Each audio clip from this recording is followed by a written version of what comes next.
Hello everyone, Giles mentor ਦੇ official YouTube channel ਤੇ ਤੁਹਾਡਾ ਸਵਾਗਤ ਹੈ। ਪੰਜਾਬ ਪਟਵਾਰੀ ਐਗਜ਼ਾਮੀਨੇਸ਼ਨ ਦੇ ਅਕਾਊਂਟ ਦਾ ਲੈਕਚਰ ਅੱਜ ਅਸੀਂ 15ਵਾਂ ਦੇਖਣ ਲੱਗੇ ਹਾਂ। ਲੈਕਚਰ ਸਟਾਰਟ ਕਰਨ ਤੋਂ ਪਹਿਲਾਂ ਤੁਹਾਡੇ ਨਾਲ ਕੁਝ ਇਨਫੋਰਮੇਸ਼ਨ ਸ਼ੇਅਰ ਕਰਨੀ ਸੀ। ਪੰਜਾਬ ਪਟਵਾਰੀ ਤੁਹਾਨੂੰ ਮੌਕ ਟੈਸਟ ਪ੍ਰੋਵਾਈਡ ਕਰਾ ਰਿਹਾ ਹੈ। www.gilsmentortest.com ਤੋਂ ਖਰੀਦ ਸਕਦੇ ਹੋ। ਇਹ ਮੌਕ ਟੈਸਟ ਪੰਜਾਬ ਪਟਵਾਰੀ ਐਗਜ਼ਾਮੀਨੇਸ਼ਨ ਲਈ ਹੀ ਹਨ ਅਤੇ ਜਿਹੜੇ ਬੱਚੇ ਆਪਣੀ ਪ੍ਰੈਕਟਿਸ ਨੂੰ ਅੱਛਾ ਕਰਨਾ ਚਾਹੁੰਦੇ ਹਨ, ਵਧਾਉਣਾ ਚਾਹੁੰਦੇ ਹਨ, ਉਹ ਜ਼ਰੂਰ ਇਸ ਮੌਕ ਟੈਸਟ ਨੂੰ ਖਰੀਦਣ, ਕਿਉਂਕਿ ਮੌਕ ਟੈਸਟ ਨਾਲ ਤੁਹਾਡੀ ਪਰਫੋਰਮੈਂਸ ਤੁਹਾਡੀ ਪਤਾ ਲੱਗੇਗੀ। ਮੈਂ ਪਿਛਲੇ ਲੈਕਚਰ ਵੀ ਤੁਹਾਨੂੰ ਦੱਸਿਆ ਸੀ ਕਿ ਮੌਕ ਟੈਸਟ ਬਹੁਤ ਜ਼ਰੂਰੀ ਨੇ। ਇਸ ਨਾਲ ਸਾਨੂੰ ਹੈਲਪਫੁਲ ਹੀ ਹੋਏਗਾ, ਸਾਡੀ ਸਕੋਰਿੰਗ ਅੱਛੀ ਹੋਏਗੀ। ਠੀਕ ਹੈ ਨਾ ਫਰੈਂਡਸ। ਸੋ ਜਿਹੜੇ ਬੱਚੇ ਖਰੀਦਣਾ ਚਾਹੁੰਦੇ ਹਨ ਉਹ www.gilsmentortest.com ਤੋਂ ਖਰੀਦ ਸਕਦੇ ਹਨ। ਤਾਂ ਅਗਲਾ ਅੱਜ ਅਸੀਂ 15ਵਾਂ ਲੈਕਚਰ ਦੇਖ ਰਹੇ ਹਾਂ। 15ਵੇਂ ਲੈਕਚਰ 'ਚ ਆਪਾਂ ਅਕਾਊਂਟਿੰਗ ਟਰਮਸ ਦੀ ਗੱਲ ਕਰਾਂਗੇ। ਅਕਾਊਂਟਿੰਗ ਟਰਮਸ ਮਤਲਬ ਨਿੱਕੀ ਨਿੱਕੀ ਡੈਫੀਨੇਸ਼ਨ ਸਾਨੂੰ ਪਤਾ ਹੋਣੀ ਜ਼ਰੂਰੀ ਹੈ। ਮੈਂ ਤੁਹਾਨੂੰ ਟੌਪਿਕ ਤਾਂ ਕਰਾ ਰਿਹਾ, ਬਟ ਕਈ ਬੱਚਿਆਂ ਦਾ ਐਸਾ ਹੋਇਆ ਕੋਈ ਕਨਫਿਊਜ਼ ਹੋ ਰਹੇ ਹੋਣਗੇ ਕਿ ਐਕਸਪੈਂਸ ਅਤੇ ਐਕਸਪੈਂਡੀਚਰ 'ਚ ਕੀ ਫਰਕ ਆ ਰਿਹਾ, ਰੈਵਨਿਊ ਅਤੇ ਕੈਪੀਟਲ ਐਕਸਪੈਂਡੀਚਰ ਕੀ ਫਰਕ ਆ ਰਿਹਾ। ਠੀਕ ਹੈ ਨਾ। ਕਈ ਇਸ ਗੱਲ 'ਚ ਵੀ ਹੋਣਗੇ ਰੈਵਨਿਊ ਅਤੇ ਪ੍ਰੋਫਿਟ 'ਚ ਕੀ ਫਰਕ ਹੈ। ਠੀਕ ਹੈ ਨਾ ਫਰੈਂਡਸ। ਕੈਪੀਟਲ ਕੀ ਕਵਾਂਗੇ, ਪ੍ਰੋਵਾਈਡਰ ਕਿਹਨੂੰ ਕਵਾਂਗੇ। ਠੀਕ ਹੈ ਨਾ। ਸੇਲ ਰਿਟਰਨ ਕਿਹਨੂੰ ਕਵਾਂਗੇ, ਪਰਚੇਸ ਰਿਟਰਨ ਕਿਹਨੂੰ ਕਵਾਂਗੇ, ਬਿੱਲ ਰਿਸੀਵੇਬਲ ਐਕਚੁਅਲ 'ਚ ਕਿਹਨੂੰ ਕਹਿੰਦੇ ਆ, ਬਿੱਲ ਪੇਏਬਲ ਕਿਹਨੂੰ ਕਹਿੰਦੇ ਆ। ਠੀਕ ਹੈ ਨਾ। ਕਈ ਵਾਰ ਬੱਚੇ ਕਨਫਿਊਜ਼ ਹੋ ਸਕਣਗੇ, ਮੈਂ ਉਹਨਾਂ ਲਈ ਅੱਜ ਲੈਕਚਰ ਲੈ ਕੇ ਆਏ ਹਾਂ। ਠੀਕ ਹੈ ਕਿ ਉਹ ਜਿਹੜੇ ਨੋਨ ਕਮਰਸ ਸਟੂਡੈਂਟ ਹੈ, ਕਈ ਬੱਚੇ ਹੋਰ ਵੀ ਹੋ ਸਕਦੇ ਆ ਜਿਹੜੇ ਥੋੜ੍ਹਾ ਬਹੁਤਾ ਉਹਨਾਂ ਨੂੰ ਪਤਾ ਹੋਵੇ, ਮੈਂ ਥੋੜ੍ਹਾ ਬਹੁਤਾ ਨਹੀਂ ਵੀ ਪਤਾ, ਅਤੇ ਤਾਂ ਕਿ ਉਹਨਾਂ ਨੂੰ ਕਲੈਰਿਟੀ ਆ ਜਾਵੇ, ਇੱਕ ਤਰ੍ਹਾਂ ਨਾਲ ਉਹਨਾਂ ਨੂੰ ਸਮਝ ਆ ਜਾਵੇ ਉਹਨਾਂ ਨੂੰ ਇੱਕ ਤਰ੍ਹਾਂ ਨਾਲ। ਠੀਕ ਹੈ ਨਾ ਫਰੈਂਡਸ। ਅਤੇ ਜਿਹੜੇ ਕਮਰਸ ਸਟੂਡੈਂਟ ਹੈ ਉਹਨਾਂ ਦੀ ਰਿਵੀਜ਼ਨ ਹੋ ਜਾਏਗੀ। ਕਈ ਵਾਰੀ ਬੰਦੇ ਨੇ ਨਹੀਂ ਧਿਆਨ 'ਚ ਹੁੰਦਾ ਕੋਈ ਟਰਮ, ਅਤੇ ਬੰਦੇ ਨੂੰ ਪਤਾ ਲੱਗ ਜਾਂਦਾ। ਤਾਂ ਠੀਕ ਹੈ ਫਰੈਂਡਸ। ਤਾਂ ਅੱਜ ਤੁਸੀਂ ਅਕਾਊਂਟਿੰਗ ਟਰਮਸ ਬਾਰੇ ਸਮਝੋਗੇ। ਪਹਿਲਾ ਹੈਗਾ ਬਿਜ਼ਨਸ। ਬਿਜ਼ਨਸ ਨੂੰ ਆਪਾਂ ਕਿਹਨੂੰ ਕਹਾਂਗੇ। ਠੀਕ ਹੈ। ਜੇ ਆਪਾਂ ਨੇ ਇਹਨੂੰ ਇੱਕ ਡੈਫੀਨੇਸ਼ਨ 'ਚ ਆਪਾਂ ਸਮਝੀਏ ਤਾਂ ਕੀ ਕਹਿਣਾ ਚਾਹ ਰਿਹਾ business, any legal action that is done in order to earn the income or profit is called business. ਮਤਲਬ ਕੋਈ ਐਸਾ ਲੀਗਲ ਕੰਮ ਕਰਨਾ ਜਿਹਦੇ ਨਾਲ ਆਪਾਂ ਇਨਕਮ ਕਰ ਸਕੀਏ, ਪ੍ਰੋਫਿਟ ਕਮਾ ਸਕੀਏ। ਠੀਕ ਹੈ। ਇਨਕਮ ਜਾਂ ਪ੍ਰੋਫਿਟ ਕਮਾ ਸਕੀਏ। ਤਾਂ ਇਹ 'ਚ ਕੀ ਇਨਕਲੂਡ ਹੁੰਦਾ। ਪ੍ਰੋਡਕਸ਼ਨ ਕਰਦੇ ਆਪਾਂ goods and services the, purchase ਕਰਦੇ ਹਾਂ, ਸੇਲ ਕਰਦੇ ਹਾਂ, ਸਰਵਿਸਿਜ਼ ਕਰਦੇ ਹਾਂ, ਬੈਂਕਿੰਗ ਇੰਸ਼ੋਰੈਂਸ ਹੋ ਗਿਆ, ਐਜੂਕੇਸ਼ਨ ਹੋ ਗਿਆ, ਐਨੀ ਅਦਰ ਟ੍ਰੇਡਿੰਗ ਐਕਟੀਵਿਟੀ। ਠੀਕ ਹੈ। ਕੋਈ ਬੈਂਕਿੰਗ ਦੀ ਬੈਂਕ ਜਾਂਦੇ ਆਪਾਂ, ਬੈਂਕ ਵਿੱਚ ਇੱਕ ਬਿਜ਼ਨਸ ਹੀ ਹੈ, ਉਹ ਬੈਂਕ ਲਈ ਤਾਂ ਬਿਜ਼ਨਸ ਹੀ ਹੋਇਆ ਨਾ। ਸਾਨੂੰ ਸਰਵਿਸ ਪ੍ਰੋਵਾਈਡ ਕਰ ਰਿਹਾ। ਠੀਕ ਹੈ। ਸਾਡੇ ਤੋਂ ਚਾਰਜਿਸ ਵੀ ਲੈ ਰਹੇ ਆਪਣੇ, ਅਤੇ ਸਾਨੂੰ ਫੈਸਿਲਿਟੀਜ਼ ਦਿੰਦਾ।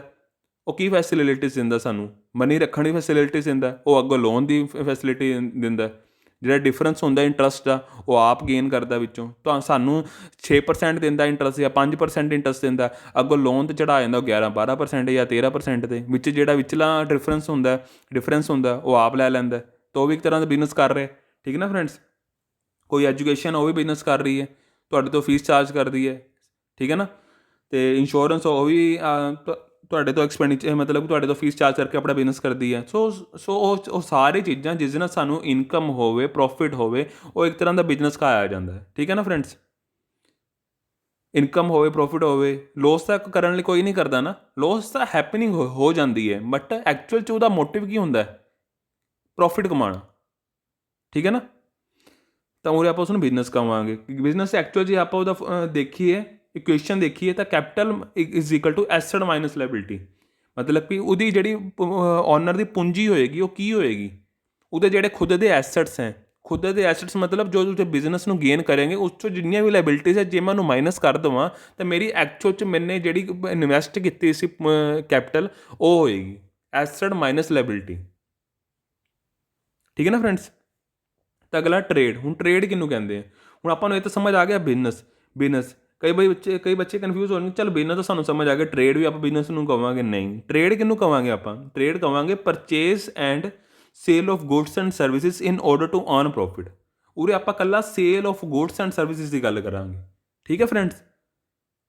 ਤਾਂ ਕਿ ਅਸੀਂ ਪ੍ਰੋਫਿਟ ਅਰਨ ਕਰ ਸਕੀਏ, ਮਾਲ ਨੂੰ ਵੇਚ ਸਕੀਏ ਜਾਂ ਸਰਵਿਸ ਦੇ ਸਕੀਏ, ਤਾਂ ਕਿ ਅਸੀਂ ਪ੍ਰੋਫਿਟ ਅਰਨ ਕਰ ਸਕੀਏ, ਉਸ ਨੂੰ ਹੀ ਟਰੇਡ ਕਿਹਾ ਜਾਂਦਾ ਹੈ। ਠੀਕ ਹੈ ਨਾ ਫਰੈਂਡਸ। ਤਾਂ ਉਰੇ ਆਪਾਂ ਇਸ ਚੀਜ਼ ਨੂੰ ਕਹਾਂਗੇ। ਅੱਗੇ ਆ ਗਿਆ ਪ੍ਰੋਫੈਸ਼ਨ ਕਿਹਨੂੰ ਕਹਾਂਗੇ ਆਪਾਂ, any work done in order to earn profit which necessary required the prior training and education is called a profession. For example doctors ਹੋ ਗਏ, ਲਾਇਰਸ ਹੋ ਗਏ, ਇੰਜੀਨੀਅਰਸ ਹੋ ਗਏ, ਜਿਨ੍ਹਾਂ ਨੂੰ ਟ੍ਰੇਨਿੰਗ ਦੀ ਲੋੜ ਹੁੰਦੀ ਹੈ, ਐਜੂਕੇਸ਼ਨ ਦੀ ਲੋੜ ਹੁੰਦੀ ਹੈ। ਮਤਲਬ ਕਿ ਐਸੇ ਲੋਕ ਜਿਹੜਾ ਆਪਣੇ ਕੰਮ ਦੁਆਰਾ ਪ੍ਰੋਫਿਟ ਅਰਨ ਕਰਦੇ ਨੇ। ਜਿਵੇਂ ਡਾਕਟਰਸ ਹੋ ਗਏ, ਡਾਕਟਰਸ ਕੋਲ ਸਕਿੱਲ ਹੈ। ਠੀਕ ਹੈ ਨਾ। ਉਹ ਆਪਣੀ ਸਕਿੱਲ ਦੁਆਰਾ ਪ੍ਰੋਫਿਟ ਅਰਨ ਕਰ ਰਹੇ ਨੇ। ਠੀਕ ਹੈ। ਤੁਹਾਡੇ ਤੋਂ ਫੀਸ ਲੈ ਰਹੇ ਨੇ ਆਪਣੀ। ਲਾਇਰਸ ਹੈ, ਲਾਇਰ ਤੁਹਾਡਾ ਕੇਸ ਲੜ ਕੇ ਤੁਹਾਡੇ ਤੋਂ ਫੀਸ ਚਾਰਜ ਕਰਦੇ ਨੇ। ਇੰਜੀਨੀਅਰਸ ਹੈ, ਇੰਜੀਨੀਅਰ ਇੱਕ ਕੰਪਨੀ ਦਾ ਕੰਮ ਸੰਭਾਲਦੇ ਨੇ, ਆਪਣੀ ਸਰਵਿਸ ਲੈਂਦੇ ਨੇ। ਉਹ ਕੋਈ ਸੋਫਟਵੇਅਰ ਬਣਾਉਂਦੇ ਨੇ, ਉਹਦੀ ਸਰਵਿਸ ਲੈਂਦੇ ਨੇ, ਮਤਲਬ ਕਿ ਉਹਦੇ ਆਪਣੇ ਕੰਮ, ਆਪਣੇ ਜਿਹੜੀ ਸਕਿੱਲ ਆ ਉਹਦਾ ਯੂਜ਼ ਕਰਕੇ ਉਸ ਤੋਂ ਲੈਂਦੇ ਨੇ। ਉਹਨੂੰ ਕਹਿੰਦੇ ਨੇ ਪ੍ਰੋਫੈਸ਼ਨ। ਠੀਕ ਹੈ, ਜਿਹਦੇ ਵਿੱਚ ਰਿਕੁਆਇਰ, ਮਤਲਬ ਜਿਸ ਵਿੱਚ ਜ਼ਰੂਰਤ ਹੁੰਦੀ ਹੈ ਸਾਨੂੰ ਪ੍ਰੋਪਰ ਟ੍ਰੇਨਿੰਗ ਦੀ ਜਾਂ ਐਂਡ ਐਜੂਕੇਸ਼ਨ ਦੀ। ਠੀਕ ਹੈ, ਜਿਵੇਂ ਡਾਕਟਰਸ ਹੋ ਗਏ, ਲਾਇਰਸ ਹੋ ਗਏ, ਉਹਨੂੰ ਕਹਿੰਦੇ ਆ ਪ੍ਰੋਫੈਸ਼ਨ। ਠੀਕ ਹੈ ਨਾ ਫਰੈਂਡਸ। ਅਗਲਾ ਹੈਗਾ ਪ੍ਰੋਪਰਾਈਟਰ। ਪ੍ਰੋਪਰਾਈਟਰ ਕਿਹਨੂੰ ਕਹਾਂਗੇ ਆਪਾਂ? The person who invest the capital in the business and to have all profit and losses of the business is called a proprietor or owner of the business. ਐਸਾ person ਜਿਹਨੇ invest ਕੀਤੀ ਆਪਣੀ capital, business ਵਿੱਚ capital invest ਕੀਤੀ ਹੈ, ਆਪਣੀ ਪੂੰਜੀ ਲਾਈ ਹੈ, ਆਪਣਾ ਪੈਸਾ ਲਾਇਆ।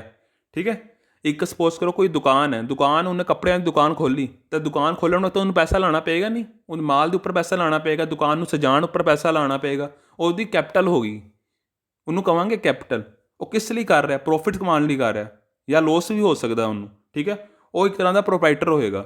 ਠੀਕ ਹੈ, the nature of the proprietor depend upon the type of the nature of the business organisation.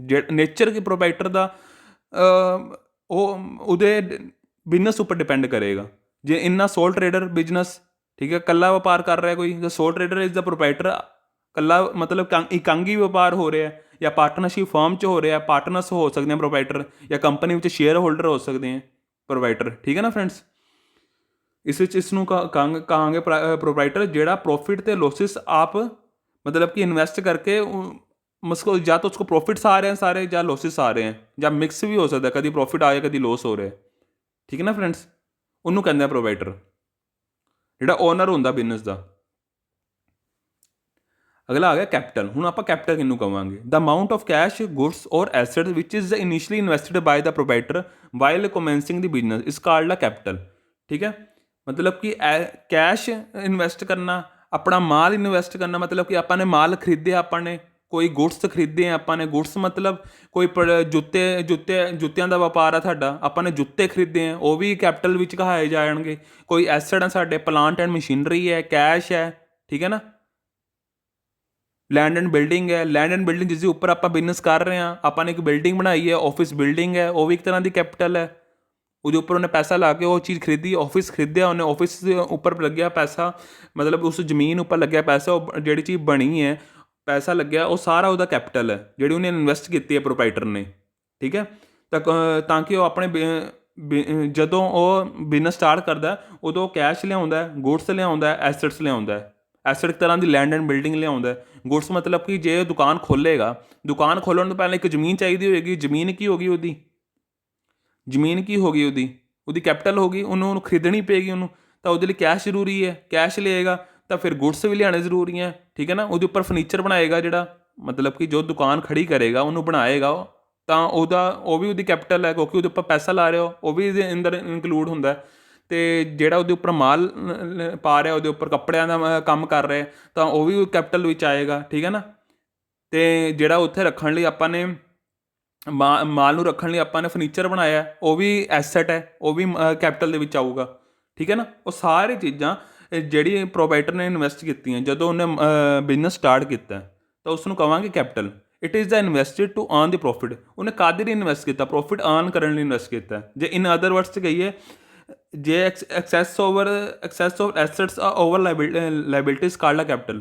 ਜ਼ਿਆਦਾ ਤੋਂ ਜ਼ਿਆਦਾ ਐਸਟਸ, ਮਤਲਬ ਕਿ ਭਾਵੇਂ ਉਹ ਕੈਸ਼ ਵਿੱਚ ਹੋਵੇ, ਭਾਵੇਂ ਉਹ ਗੁਡਸ ਵਿੱਚ ਹੋਣ, ਭਾਵੇਂ ਉਹ ਲੈਂਡ ਐਂਡ ਬਿਲਡਿੰਗ ਵਿੱਚ ਹੋਵੇ। ਠੀਕ ਹੈ, ਓਵਰ ਲਾਇਬਿਲਿਟੀ, ਦੇਣਦਾਰੀਆਂ ਤੋਂ ਜ਼ਿਆਦਾ ਮੇਰੇ ਕੋਲ ਐਸਟਸ ਹੋਣ, ਤਾਂ ਉਹ ਉਹਦੀ ਪੂੰਜੀ ਕਹਾਈ ਜਾਏਗੀ। ਠੀਕ ਹੈ, ਉਰੇ ਇਹ ਕਹਿਣਾ ਚਾਹ ਰਿਹਾ। ਅੱਗੇ ਐਸਟਸ ਕੀ ਹੁੰਦੇ ਆ? ਐਸਟ ਆਪਾਂ ਕਹਿ ਤਾਂ ਦਿੰਦੇ ਹਾਂ, ਇੱਕ ਡੈਫੀਨੇਸ਼ਨ ਦੇਣੇ, ਮਗਰ ਐਕਚੁਅਲ 'ਚ ਆਪਾਂ ਐਸਟ ਕਿਹਨੂੰ ਕਹਿੰਦੇ ਹਾਂ? ਆਲ ਦੀ resources of the business having economic value, ਜਿਹਦੀ ਇਕਨੋਮਿਕ ਵੈਲਿਊ ਹੋਵੇ। ਠੀਕ ਹੈ ਨਾ, ਜਿਵੇਂ ਕੈਸ਼ ਹੈ, ਗੁਡਸ ਹੈ, ਉਹਦੀ ਇੱਕ ਵੈਲਿਊ ਹੈ, ਫਿਕਸ ਐਂਡ ਐਸਟ ਦੀ ਵੈਲਿਊ ਹੈ, ਗੁੱਡਵਿਲ ਦੀ ਇੱਕ ਵੈਲਿਊਏਸ਼ਨ ਬਣਦੀ ਹੈ। ਸਾਨੂੰ ਦਿਖਦਾ ਨਹੀਂ ਇਨਟੈਂਜੀਬਲ ਐਸਟ ਹੈ, ਮਗਰ ਸਾਡਾ ਐਸਟ ਆ ਉਹ। The resources help the business to earn a profit and have a future value, ਜਿਹਦੀ ਇੱਕ ਹੈਲਪ ਕਰਦੇ ਹਨ ਸਾਨੂੰ ਪ੍ਰੋਫਿਟ ਅਰਨ ਕਰਨ ਲਈ, ਅਤੇ ਸਾਡੀ ਇੱਕ ਫਿਊਚਰ ਵੈਲਿਊ ਵੀ ਹੁੰਦੀ ਹੈ ਉਹਦੀ।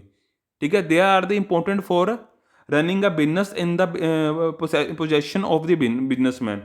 ਮਤਲਬ ਕਿ ਇੱਕ ਇੰਪੋਰਟੈਂਟ ਹੈ ਇੱਕ ਬਿਜ਼ਨਸਮੈਨ ਲਈ, ਇਸ ਦੇ ਬਿਨਾਂ ਉਹ ਰਨ ਕਰ ਹੀ ਨਹੀਂ ਸਕਦਾ ਬਿਜ਼ਨਸ ਨੂੰ। ਠੀਕ ਹੈ ਨਾ ਫਰੈਂਡਸ, ਐਸਟ ਇੱਕ ਤਰ੍ਹਾਂ ਦਾ ਉਸਦੀ ਇੱਕ ਉਹਦੀ ਕੈਪੀਟਲ ਹੀ ਕਹਾਈ ਜਾਏਗੀ ਇੱਕ ਤਰ੍ਹਾਂ ਨਾਲ ਉਹਦੀ, ਮਤਲਬ ਜਿਹੜਾ ਉਸਦੇ ਬਿਨਾਂ ਤਾਂ ਕੋਈ ਬਿਜ਼ਨਸ ਨਹੀਂ ਸਟਾਰਟ ਕਰ ਸਕਦਾ। ਤੁਸੀਂ ਕੈਸ਼ ਲਾ ਲਓ, ਤੁਸੀਂ ਗੁੱਡਸ ਲਾ ਲਓ, ਤੁਸੀਂ ਲੈਂਡ ਐਂਡ ਬਿਲਡਿੰਗ ਲਾ ਲਓ, ਠੀਕ ਹੈ ਨਾ, ਕੋਈ ਮਸ਼ੀਨਰੀ ਲਾ ਲਓ, ਕੋਈ ਫਰਨੀਚਰ ਲਾ ਲਓ, ਉਹ ਤਾਂ ਉਹਦੇ ਬਿਨਾਂ ਤਾਂ ਉਹ ਬਿਜ਼ਨਸ ਹੀ ਨਹੀਂ ਸਟਾਰਟ ਕਰ ਸਕਦਾ। ਜੇ ਇਹ ਇਹਨਾਂ ਦਾ ਯੂਜ਼ ਕਰੇਗਾ ਤਾਂ ਹੀ ਉਹਨੂੰ ਪ੍ਰੋਫਿਟ ਹੋਏਗਾ, ਠੀਕ ਹੈ ਨਾ ਫਰੈਂਡਸ। ਇਹ ਦੋ ਤਰ੍ਹਾਂ ਨਾਲ ਹੋ ਸਕਦਾ, fixed asset, current asset. Fixed asset ਕਿਹਨੂੰ ਕਹਾਂਗੇ? The asset which are used by the business for a long time are called fixed asset. Or non current ਐਸਟ, ਠੀਕ ਹੈ ਨਾ, ਇੱਕ ਤਰ੍ਹਾਂ ਨਾਲ ਜਿਹੜਾ ਲੌਂਗ ਟਰਮ ਲਈ ਯੂਜ਼ ਹੋ ਰਿਹਾ ਉਹ ਫਿਕਸਡ ਐਸਟ ਕਹਾ ਆ ਜਾਏਗਾ, ਅਤੇ ਉਹਨੂੰ ਨੋਨ ਕਰੰਟ ਐਸਟ ਵੀ ਕਹਿੰਦੇ ਆ। ਨੋਨ ਕਰੰਟ ਕਿਉਂ ਕਹਿੰਦੇ ਹੋ ਤੁਹਾਨੂੰ ਮੈਂ ਦੂਜੀ ਡੈਫੀਨੇਸ਼ਨ 'ਚ ਦੱਸਾਂਗਾ। These are continue to be used by the business of a period of more than 1 year, ਜਿਹੜਾ ਮੋਰ ਦੈਨ 1 ਈਅਰ ਵੱਧ ਯੂਜ਼ ਹੋ ਰਿਹਾ। ਫੋਰ ਐਗਜ਼ਾਮਪਲ ਲੈਂਡ ਆਪਾਂ 1 ਸਾਲ ਤੋਂ ਉੱਪਰ ਯੂਜ਼ ਕਰਦੇ ਹਾਂ, 4 5 6 7 ਸਾਲ। ਬਿਲਡਿੰਗ ਵੀ ਇਵੇਂ, plant and machinery, furniture, vehicle, ਕੋਈ ਵਾਹੀਕਲ ਖਰੀਦਦੇ ਹਾਂ ਆਪਾਂ, ਠੀਕ ਹੈ ਨਾ, ਭਾਵੇਂ ਬਿਜ਼ਨਸ ਲਈ ਖਰੀਦਿਆ, ਵੈਸੇ ਤੁਸੀਂ ਨੋਰਮਲ ਆਪਣੀ ਐਗਜ਼ਾਮਪਲ ਲਾ ਕੇ ਚਲੋ 10 11 12 ਸਾਲ ਦਾ ਯੂਜ਼ ਕਰਦੇ ਹੀ ਆਪਾਂ। ਜੇ ਆਪਾਂ ਦੁਬਾਰਾ ਉਸਨੂੰ ਆਪਾਂ ਜੇ ਸਾਡਾ ਮੂਡ ਚੇਂਜ ਨਾ ਹੋਵੇ ਤਾਂ ਆਪਾਂ ਨੋਰਮਲੀ 10 ਸਾਲ ਦਾ ਯੂਜ਼ ਕਰਦੇ ਹੀ ਹਾਂ, ਜਾਂ 7 ਸਾਲ ਯੂਜ਼ ਕਰਦੇ ਹਾਂ, ਕਰਦੇ ਤਾਂ ਹਾਂ ਆਪਾਂ, ਠੀਕ ਹੈ ਨਾ। ਤਾਂ ਉਹ ਕਹਾਏ ਜਾਣਗੇ ਫਿਕਸਡ ਐਸਟ ਜਿਹੜੇ 1 ਸਾਲ ਤੋਂ ਉੱਪਰ ਯੂਜ਼ ਹੋ ਰਹੇ ਹੈ, ਠੀਕ ਹੈ ਨਾ। ਲੌਂਗ ਟਰਮ ਆਪਣਾ ਪਰਪਸ ਹੈ ਲੌਂਗ ਟਰਮ ਲਈ ਯੂਜ਼ ਕਰਨ ਦਾ, ਉਸ ਨੂੰ ਕਹਾਇਆ ਜਾਂਦਾ ਫਿਕਸਡ ਐਸਟ। ਤਾਂ ਨੋਨ ਕਰੰਟ ਐਸਟ ਕਿਹਨੂੰ ਕਹਾਵਾਂਗੇ? The asset which are used up in 1 year, ਜਿਹੜਾ 1 ਈਅਰ ਦੇ ਅੰਦਰ ਅੰਦਰ ਆਪਾਂ ਯੂਜ਼ ਕਰਦੇ ਹਾਂ, ਠੀਕ ਹੈ। ਜਿਹੜਾ 1 ਸਾਲ ਦੇ ਅੰਦਰ ਅੰਦਰ ਕੈਸ਼ ਵਿੱਚ ਕਨਵਰਟ ਹੋ ਜਾਵੇ ਉਹਨੂੰ ਕਰੰਟ ਐਸਟ ਕਹਾਇਆ ਜਾਏਗਾ। ਰॉ ਮਟੀਰੀਅਲ ਆ, 1 ਸਾਲ ਦੇ ਅੰਦਰ ਆਪਾਂ ਕੈਸ਼ ਵਿੱਚ ਕਨਵਰਟ। ਫਿਨਿਸ਼ ਗੁੱਡਸ ਹੈ, ਠੀਕ ਹੈ, ਵੇਚਤੇ ਤਾਂ ਉਹ ਕੈਸ਼ ਵਿੱਚ ਕਨਵਰਟ ਹੋ ਜਾਂਦੇ ਆ, ਮਤਲਬ ਕਿ ਇਹਨਾਂ ਦੀ ਐਕਸਚੇਂਜ ਹੁੰਦਾ ਰਹਿੰਦਾ, ਇਸ ਵਿੱਚ ਵੈਲਿਊ ਐਕਸਚੇਂਜ ਹੁੰਦੀ ਰਹਿੰਦੀ ਹੈ। ਪਹਿਲੇ ਮਾਲ ਆਉਂਦਾ ਹੈ ਥੋੜ੍ਹਾ ਜਿਹਾ, ਫਿਰ ਵਿਕੀ ਆਉਂਦਾ, ਫਿਰ ਹੋਰ ਬਣ ਕੇ ਆਉਂਦਾ, ਫਿਰ ਵਿਕੀ ਆਉਂਦਾ, ਇਹਨੂੰ ਕਹਿੰਦੇ ਕਰੰਟ ਐਸਟ। ਇਸ ਵਿੱਚ ਚੇਂਜਿੰਗ ਹੋਈ ਜਾਣੀ, ਠੀਕ ਹੈ ਨਾ। ਡੈਟਰਸ ਹੋ ਗਏ, ਕਦੀ ਵੱਧ ਗਏ ਕਦੀ ਘੱਟ ਗਏ, ਕੈਸ਼ ਹੋ ਗਿਆ, ਕਦੀ ਵੱਧ ਗਿਆ ਕਦੀ ਘੱਟ ਗਿਆ, ਬੈਂਕ ਬੈਲੈਂਸ ਕਦੀ ਵੱਧ ਗਿਆ ਕਦੀ ਘੱਟ ਗਿਆ 1 ਸਾਲ ਦੇ ਅੰਦਰ ਅੰਦਰ, ਜਿਹਦੀ ਚੇਂਜਿਸ ਹੁੰਦੀ ਹੀ ਰਹਿੰਦੀ ਹੈ, ਉਹਨੂੰ ਕਹਾਇਆ ਜਾਂਦਾ ਕਰੰਟ ਐਸਟ, ਠੀਕ ਹੈ ਫਰੈਂਡਸ। ਲਾਇਬਿਲਿਟੀ ਕਿਹਨੂੰ ਕਹਾਵਾਂਗੇ? ਦਾ ਅਮਾਊਂਟ ਵਿਚ ਬਿਜ਼ਨਸ ਓਸ ਟੂ ਅਦਰ ਇਜ਼ ਕਾਲਡ ਆ ਲਾਇਬਿਲਿਟੀ। ਮਤਲਬ ਕਿ ਬਿਜ਼ਨਸ ਨੇ ਲਾਇਬਿਲਿਟੀਜ਼ ਲਿੱਤੀਆਂ ਹੋਈਆਂ ਕੋਈ, ਮਤਲਬ ਕਿ ਸਪੋਜ਼ ਕਰੋ ਤੁਸੀਂ ਕੋਈ ਬਿਜ਼ਨਸ ਸਟਾਰਟ ਕਰ ਰਹੇ ਹੋ, ਤੁਹਾਡੇ ਕੋਲ 1 ਲੱਖ ਰੁਪਏ, ਮੈਂ ਤੁਹਾਨੂੰ ਚਾਹੀਦਾ 3 ਲੱਖ ਰੁਪਏ, 2 ਲੱਖ ਰੁਪਏ ਤੁਸੀਂ ਜਾਂ ਬੈਂਕ ਤੋਂ ਲਓਗੇ ਜਾਂ ਕਿਸੇ ਪਰਸਨਸ ਤੋਂ ਲਓਗੇ, ਠੀਕ ਹੈ ਨਾ, ਇੱਕ ਲਾਇਬਿਲਿਟੀ ਲਓਗੇ ਬਿਜ਼ਨਸ ਸਟਾਰਟ ਕਰਨ ਲਈ, ਠੀਕ ਹੈ ਨਾ। ਤਾਂ ਉਹੀ ਚੀਜ਼ ਉਰੇ ਕਹਿਣਾ ਚਾਹ ਰਿਹਾ ਉਹ ਕਿ ਇੱਕ ਤਰ੍ਹਾਂ ਦੀ ਲਾਇਬਿਲਿਟੀ ਦੇਣਦਾਰੀ ਜਿਹੜੀ ਉਹਨੇ ਦੇਣੀ ਹੈ, ਉਹ ਇੱਕ ਤਰ੍ਹਾਂ ਨਾਲ ਤਾਂ ਉਹਦੀ ਕੈਪੀਟਲ ਵਿੱਚ ਹੀ ਆਊਗੀ, ਠੀਕ ਹੈ ਨਾ, ਉਹਦੀ ਕੈਪੀਟਲ ਦੇ ਅੰਦਰ ਹੀ ਆਊਗੀ, ਕਿਉਂਕਿ ਇੱਕ ਤਾਂ ਉਹ ਆਪਣਾ ਪੈਸਾ ਲਾ ਰਿਹਾ ਅਤੇ ਇੱਕ ਅਦਰ ਲਾਇਬਿਲਿਟੀ, ਠੀਕ ਹੈ ਨਾ। ਜਿਹੜੀ ਰੀਅਲ ਕੈਪੀਟਲ ਹੋਏਗੀ ਉਹ ਲਾਇਬਿਲਿਟੀ ਨੂੰ ਮਾਈਨਸ ਕਰਕੇ ਹੀ ਹੋਏਗੀ। ਉਰੇ ਲਾਇਬਿਲਿਟੀ ਦੇਣਦਾਰੀਆਂ ਉਹਦੀਆਂ ਐਕਚੁਅਲ 'ਚ, ਜੇ ਮੈਂ ਇੱਕ ਸਿੰਪਲ ਟਰਮ 'ਚ ਕਹਾਂ, ਠੀਕ ਹੈ ਨਾ, ਜਿਹੜਾ ਉਹਨੇ ਪੇ ਕਰਨਾ ਹੀ ਕਰਨਾ, ਤਾਂ ਉਹ 2 ਟਾਈਪ ਦੀ ਹੋ ਸਕਦੀਆਂ, ਲੌਂਗ ਟਰਮ ਲਾਇਬਿਲਿਟੀ ਅਤੇ short term liability. Long term liability ਕੀ ਹੁੰਦੀ ਹੈ? Those liability which are usually payable after a period of 1 year, ਜਿਹੜਾ 1 ਸਾਲ ਤੋਂ ਬਾਅਦ ਪੇ ਕਰਨੀ ਹੈ ਮੈਨੇ ਕੋਈ, ਠੀਕ ਹੈ ਨਾ। 1 ਸਾਲ ਦੇ ਅੰਦਰ ਅੰਦਰ ਨਹੀਂ ਪੇ ਕਰਨੀ, ਮੈਨੇ 1 ਸਾਲ ਤੋਂ ਬਾਅਦ ਪੇ ਕਰਨੀ ਹੈ। ਫੋਰ ਐਗਜ਼ਾਮਪਲ ਫਾਈਨੈਂਸ਼ੀਅਲ ਇੰਸਟੀਟਿਊਸ਼ਨ ਨੂੰ ਆਪਾਂ ਲੋਨਸ ਲਿੱਤੇ ਲੌਂਗ ਟਰਮ, ਠੀਕ ਹੈ। ਵੱਡੀਆਂ ਫਾਈਨੈਂਸ਼ੀਅਲ ਇੰਸਟੀਟਿਊਸ਼ਨ ਮਤਲਬ ਕਿ ਵੱਡਾ ਲੋਨ ਲਿੱਤਾ ਆਪਾਂ ਨੇ, 1 ਸਾਲ ਤੋਂ ਬਾਅਦ ਹੀ ਆਪਾਂ ਪੇ ਕਰਨਾ, 4 5 ਸਾਲ ਦਾ ਲੋਨ ਹੁੰਦਾ, ਠੀਕ ਹੈ ਨਾ। ਅਤੇ ਡਿਬੈਂਚਰਸ ਹੋ ਸਕਦੇ ਆ, ਤੁਹਾਨੂੰ ਮੈਂ ਆਉਣ ਵਾਲੇ ਲੈਕਚਰ ਸਮਝਾਵਾਂਗਾ। Issued by company, debenture issue ਕਰਦੀ ਹੈ, ਉਹ ਵੀ 1 ਸਾਲ ਤੋਂ ਉੱਪਰ ਹੁੰਦੇ ਨੇ। ਅੱਗੇ ਆ ਗਿਆ short term liability. Short term liability ਕਿਹਨੂੰ ਕਹਾਂਗੇ? These are those which are payable within 1 year, ਜਿਸ ਨੂੰ ਆਪਾਂ ਇੱਕ ਸਾਲ ਦੇ ਅੰਦਰ ਅੰਦਰ ਪੇ ਕਰ ਦਾਂਗੇ, ਠੀਕ ਹੈ। ਫਰੋਮ ਕ੍ਰੈਡੀਟਰਸ ਆਪਣੇ ਵਧਦੇ ਘਟਦੇ ਰਹਿੰਦੇ ਨੇ, ਤਾਂ ਇਸਦਾ ਮਤਲਬ ਆਪਾਂ 1 ਸਾਲ ਦੇ ਅੰਦਰ ਪੇ ਕਰ ਰਹੇ ਹਾਂ ਉਹਨਾਂ ਨੂੰ। ਬੈਂਕ ਓਵਰਡਰਾਫਟ, ਬੈਂਕ ਓਡੀ ਹੋ ਜਾਂਦੀ ਹੈ, ਸਾਨੂੰ ਬੈਂਕ 'ਚੋਂ ਪੈਸਾ ਮਿਲ ਜਾਂਦਾ, ਸਾਨੂੰ ਪੇ ਕਰਨਾ ਹੀ ਪੈਂਦਾ, ਇੱਦਾਂ ਵੀ ਚੱਲਦਾ ਰਹਿੰਦਾ ਹਿਸਾਬ ਤਾਂ 1 ਸਾਲ ਦੇ ਅੰਦਰ ਅੰਦਰ। ਤਾਂ ਉਰੇ ਉਹ ਕਹਿਣਾ ਚਾਹ ਰਹੇ, ਠੀਕ ਹੈ ਫਰੈਂਡਸ। ਇਹਨੂੰ ਕਹਿੰਦੇ ਨੇ ਲੌਂਗ ਟਰਮ ਅਤੇ ਸ਼ੋਰਟ ਟਰਮ ਲਾਇਬਿਲਿਟੀ। ਅੱਗੇ ਆਪਾਂ ਦੇਖਾਂਗੇ drawing. The amount of cash or goods which is withdrawn by the proprietor from the business or for its private use, ਜਿਸਨੇ ਆਪਣੇ ਪ੍ਰਾਈਵੇਟ ਯੂਜ਼ ਲਈ ਬਿਜ਼ਨਸ 'ਚੋਂ ਪੈਸਾ ਕੱਢ ਲਿਆ, ਉਸ ਨੂੰ ਕਹਿੰਦੇ ਨੇ ਡਰਾਇੰਗ।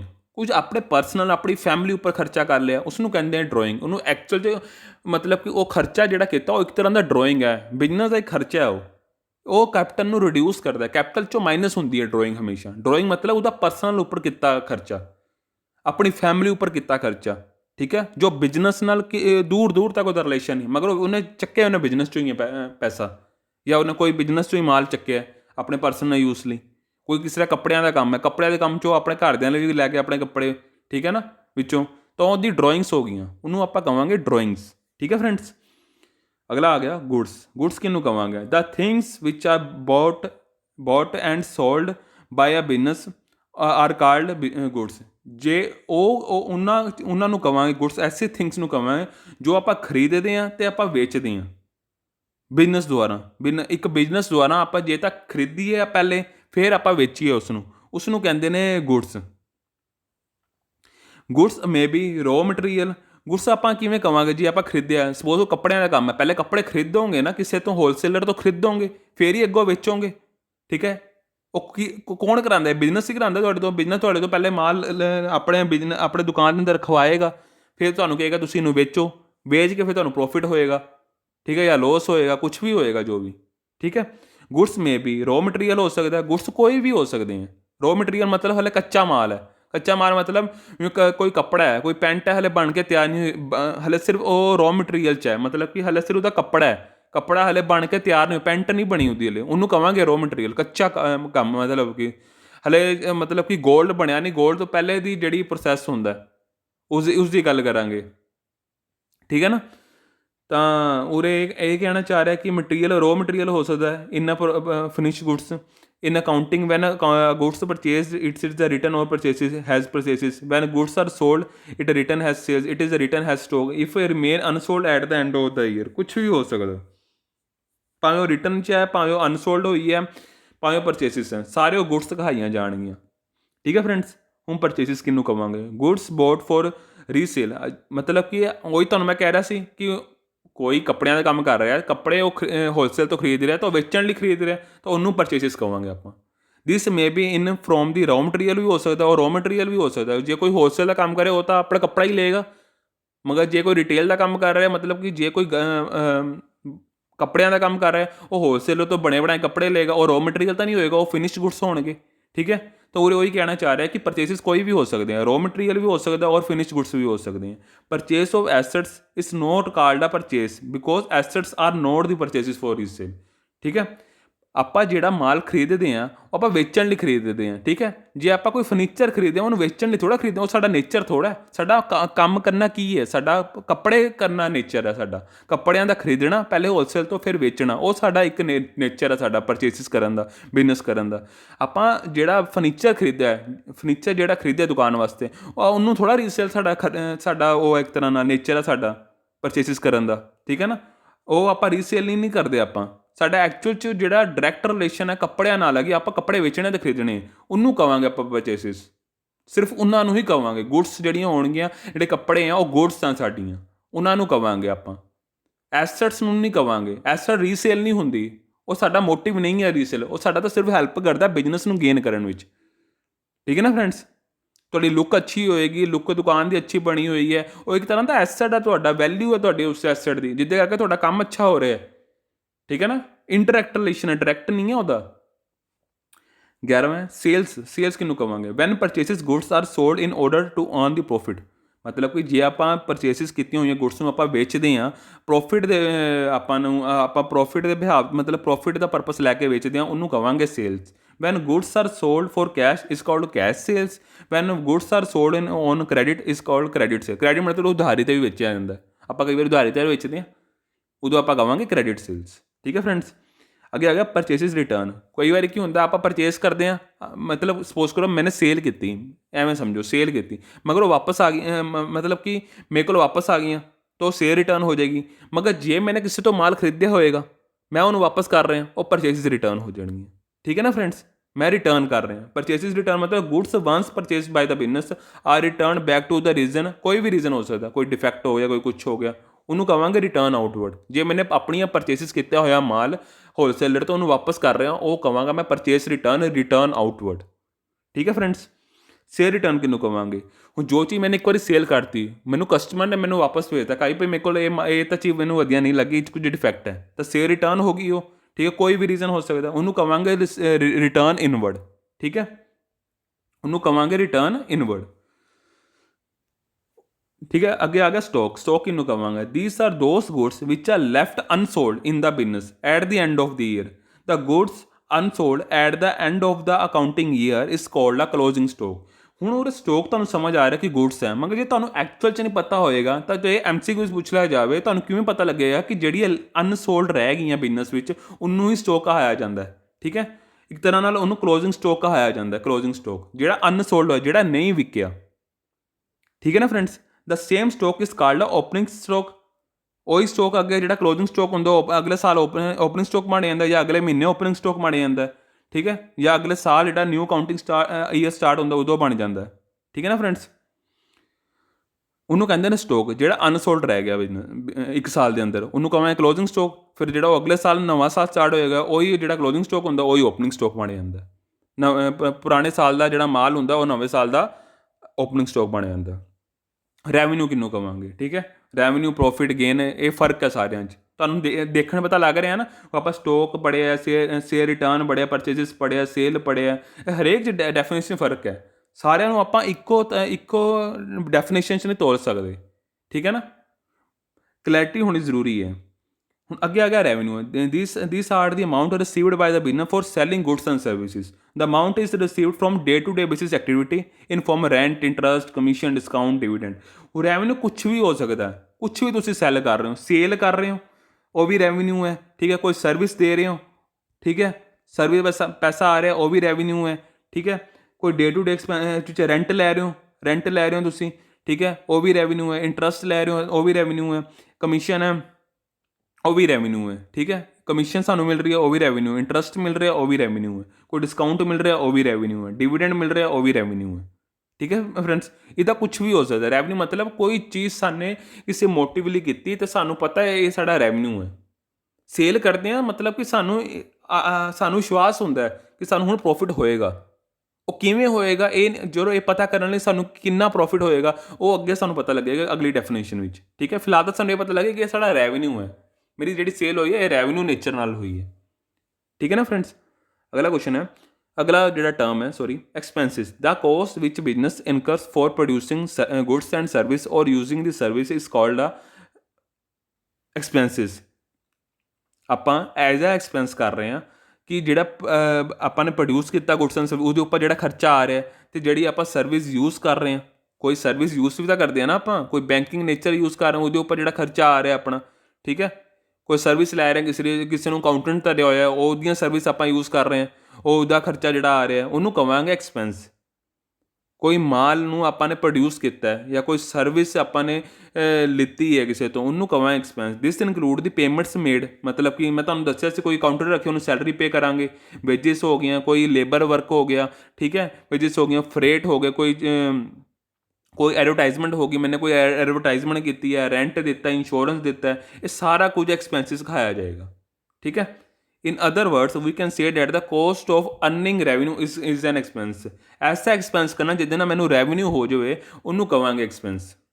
ਜਿਵੇਂ ਉੱਪਰ ਮੈਂ ਤੁਹਾਨੂੰ ਰੈਵਨਿਊ ਪੜ੍ਹਾ ਕੇ ਆਇਆ, ਸੇਲ ਕਰ ਰਿਹਾ, ਸੇਲ ਕਰਨ ਵਕਤ ਤਾਂ ਕੋਈ ਖਰਚਾ ਹੁੰਦਾ ਉਹੀ ਐਕਸਪੈਂਸ ਖਾਇਆ ਜਾਂਦਾ, ਅਗਲੇ ਟਰਮ 'ਚ ਉਹਨਾਂ ਨੇ ਦੱਸਤਾ ਸਾਨੂੰ। ਠੀਕ ਹੈ ਨਾ ਫਰੈਂਡਸ, ਅਗਲਾ ਐਕਸਪੈਂਡੀਚਰ। ਹੁਣ ਐਕਸਪੈਂਸ ਅਤੇ ਐਕਸਪੈਂਡੀਚਰ 'ਚ ਫਰਕ ਦੇਖੋ। ਇਹ ਐਕਸਪੈਂਸ ਪੜ੍ਹਿਆ ਆਪਾਂ ਨੇ, ਹੁਣ ਆਪਾਂ expenditure ਪੜ੍ਹਾਂਗੇ। The amount which is paid for increasing the profit earning capacity of a business is called a expenditure। ਐਸਾ ਐਕਸਪੈਂਡੀਚਰ ਕਰਨਾ ਜਿਹਦੇ ਨਾਲ ਸਾਨੂੰ ਪ੍ਰੋਫਿਟ ਹੋ ਜਾਏ। ਰੈਵਨਿਊ ਜਿਹੜਾ ਹੁੰਦਾ ਉਹ ਸਾਰਾ ਡੇ ਟੂ ਡੇ ਬੇਸਿਸ ਦਾ ਹੁੰਦਾ।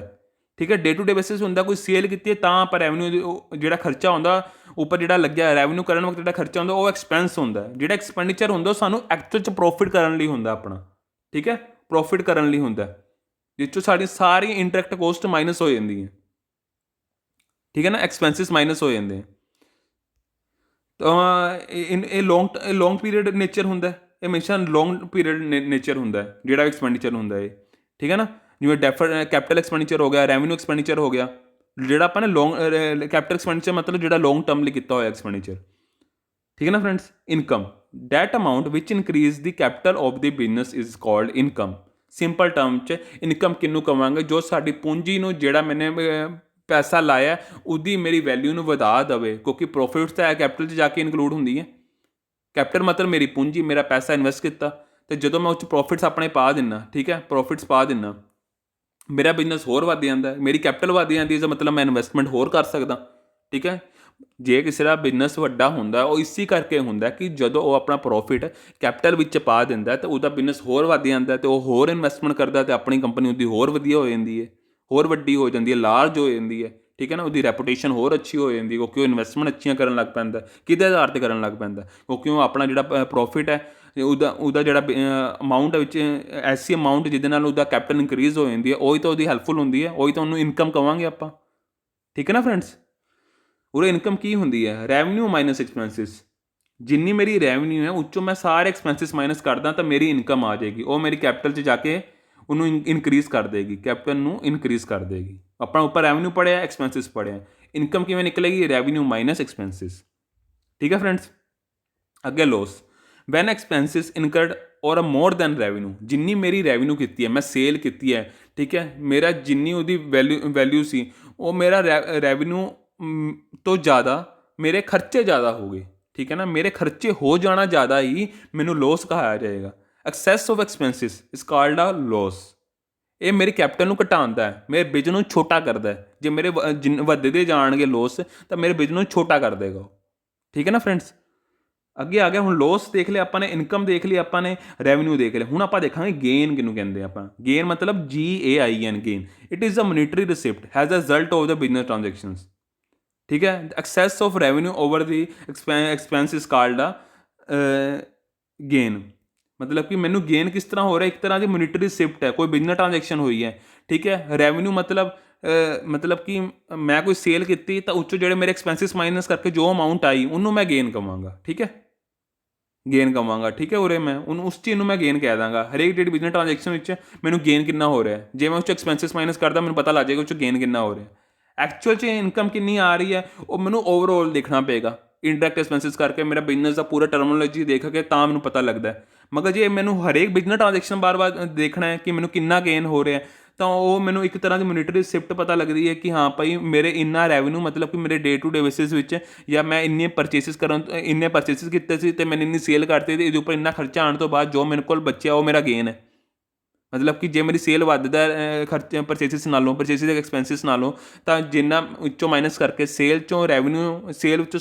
ਵਿੱਚੋਂ ਆਪਾਂ ਪਰਚੇਸਿਸ ਮਾਈਨਸ ਕਰਕੇ, ਪਰਚੇਸਿਸ ਦਾ ਖਰਚਾ ਮਾਈਨਸ ਕਰਕੇ, cost of goods sold minus ਕਰਕੇ, ਡਾਇਰੈਕਟ ਐਕਸਪੈਂਸਿਸ ਮਾਈਨਸ ਕਰਕੇ, ਠੀਕ ਹੈ ਨਾ, ਆਪਣਾ ਡਾਇਰੈਕਟ ਮਾਈਨਸ ਸਾਨੂੰ ਮੇਰਾ ਜਿਹੜਾ ਗਰੋਸ ਪ੍ਰੋਫਿਟ ਆਉਂਦਾ ਹੈ, ਜੇ ਮੇਰਾ ਉਹ ਡੇ ਟੂ ਬੇਸਿਸ 'ਚ ਆਵੇ। ਕਿਉਂਕਿ ਜੇ ਮੈਨੇ ਸਪੋਜ਼ ਕਰੋ ਮੈਨੇ 1,000 ਦੇ ਸ਼ੂਜ਼ ਵੇਚੇ ਹੈ, ਠੀਕ ਹੈ, ਉਹਦੀ ਵੈਲਿਊ ਹੈਗੀ ਸੀ 600 ਰੁਪਏ ਅਤੇ ਉੱਪਰ ਡਾਇਰੈਕਟ ਐਕਸਪੈਂਸਿਸ ਲਾ ਕੇ 700 ਰੁਪਏ ਬਣ ਗਿਆ। ਠੀਕ ਹੈ, ਮੈਨੂੰ 300 ਰੁਪਏ ਬਚ ਗਿਆ।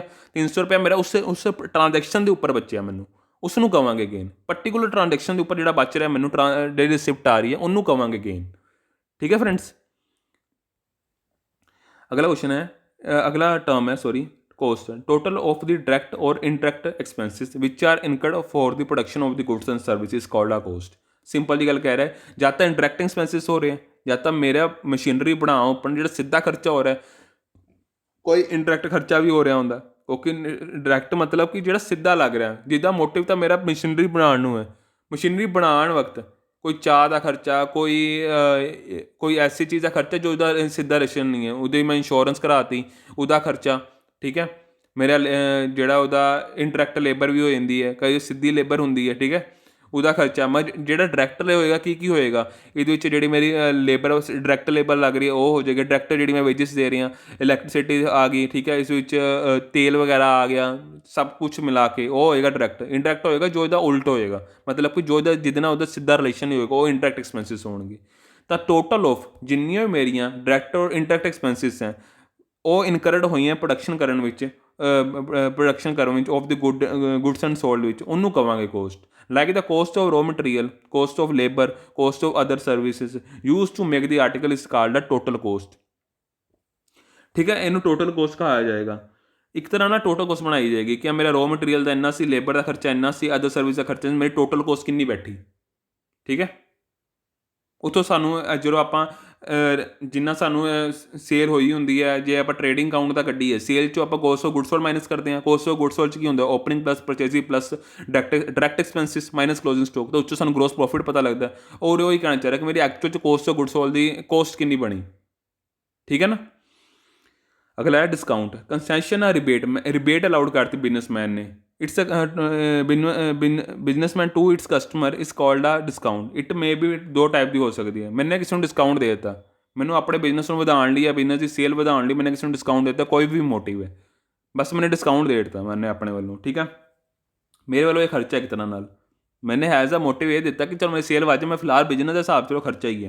Trade discount when a trader allow the concession to a customers on the list price it is known as a trade discount it is not recorded in the books of accounts. Suppose करो कोई 1000 ਦੀ ਚੀਜ਼ ਸੀ, 1000 ਦੀ pant ਹੈ, ਅਤੇ ਮੈਨੇ ਉਹਨੂੰ ਉੱਥੇ ਜਾ ਕੇ ਕਿਹਾ ਕਿ ਭਾਈ ਤੂੰ 2 ਪੈਂਟਾਂ ਲਾਉਣੀਆਂ ਤਾਂ ਇੱਕ ਰੇਟ ਤੈਅ ਕਰ ਲੈ ਯਾਰ। ਉਹ ਕਹਿੰਦਾ ਚਲੋ ਠੀਕ ਹੈ 900 ਦੀ ਲਾ ਦਿੰਦੇ ਹਾਂ। ਉਹ ਕਹਿੰਦਾ ਚਲੋ ਠੀਕ ਹੈ, 2 ਪੈਂਟਾਂ ਲੈ ਲਈਆਂ ਉਹਨੇ। ਜਦੋਂ ਬਿੱਲ ਬਣਾਇਆ ਤਾਂ ਉਹਦੇ ਵਿੱਚ ਮੈਂ ਟ੍ਰੇਡ ਡਿਸਕਾਊਂਟ ਦੀ ਗੱਲ ਨਹੀਂ ਕਰਾਂ, ਉਹ ਇਹ ਉਸ ਨੂੰ ਕਹਿੰਦੇ ਆ ਟ੍ਰੇਡ ਡਿਸਕਾਊਂਟ। ਜੋ ਇੱਕ ਲਿਸਟ ਪ੍ਰਾਈਸ ਉੱਪਰ ਮੇਰੀ ਗੱਲਬਾਤ ਹੋ ਜੂ ਉਸ ਬੰਦੇ ਨਾਲ, ਠੀਕ ਹੈ, ਮੇਰਾ 200 ਰੁਪਏ ਬਚ ਗਿਆ, ਉਹ ਹੋਏਗਾ ਟ੍ਰੇਡ ਡਿਸਕਾਊਂਟ। ਅੱਗੇ ਹੈ ਕੈਸ਼ ਡਿਸਕਾਊਂਟ। ਕੈਸ਼ ਡਿਸਕਾਊਂਟ ਕਿਹਨੂੰ ਕਹਾਂਗੇ? When a trader allow a concession to the customer to make the payment in cash or by cheque is known as a cash discount. It is recorded in the books. When a cash discount is allowed, a customer is required to pay a less or due amount.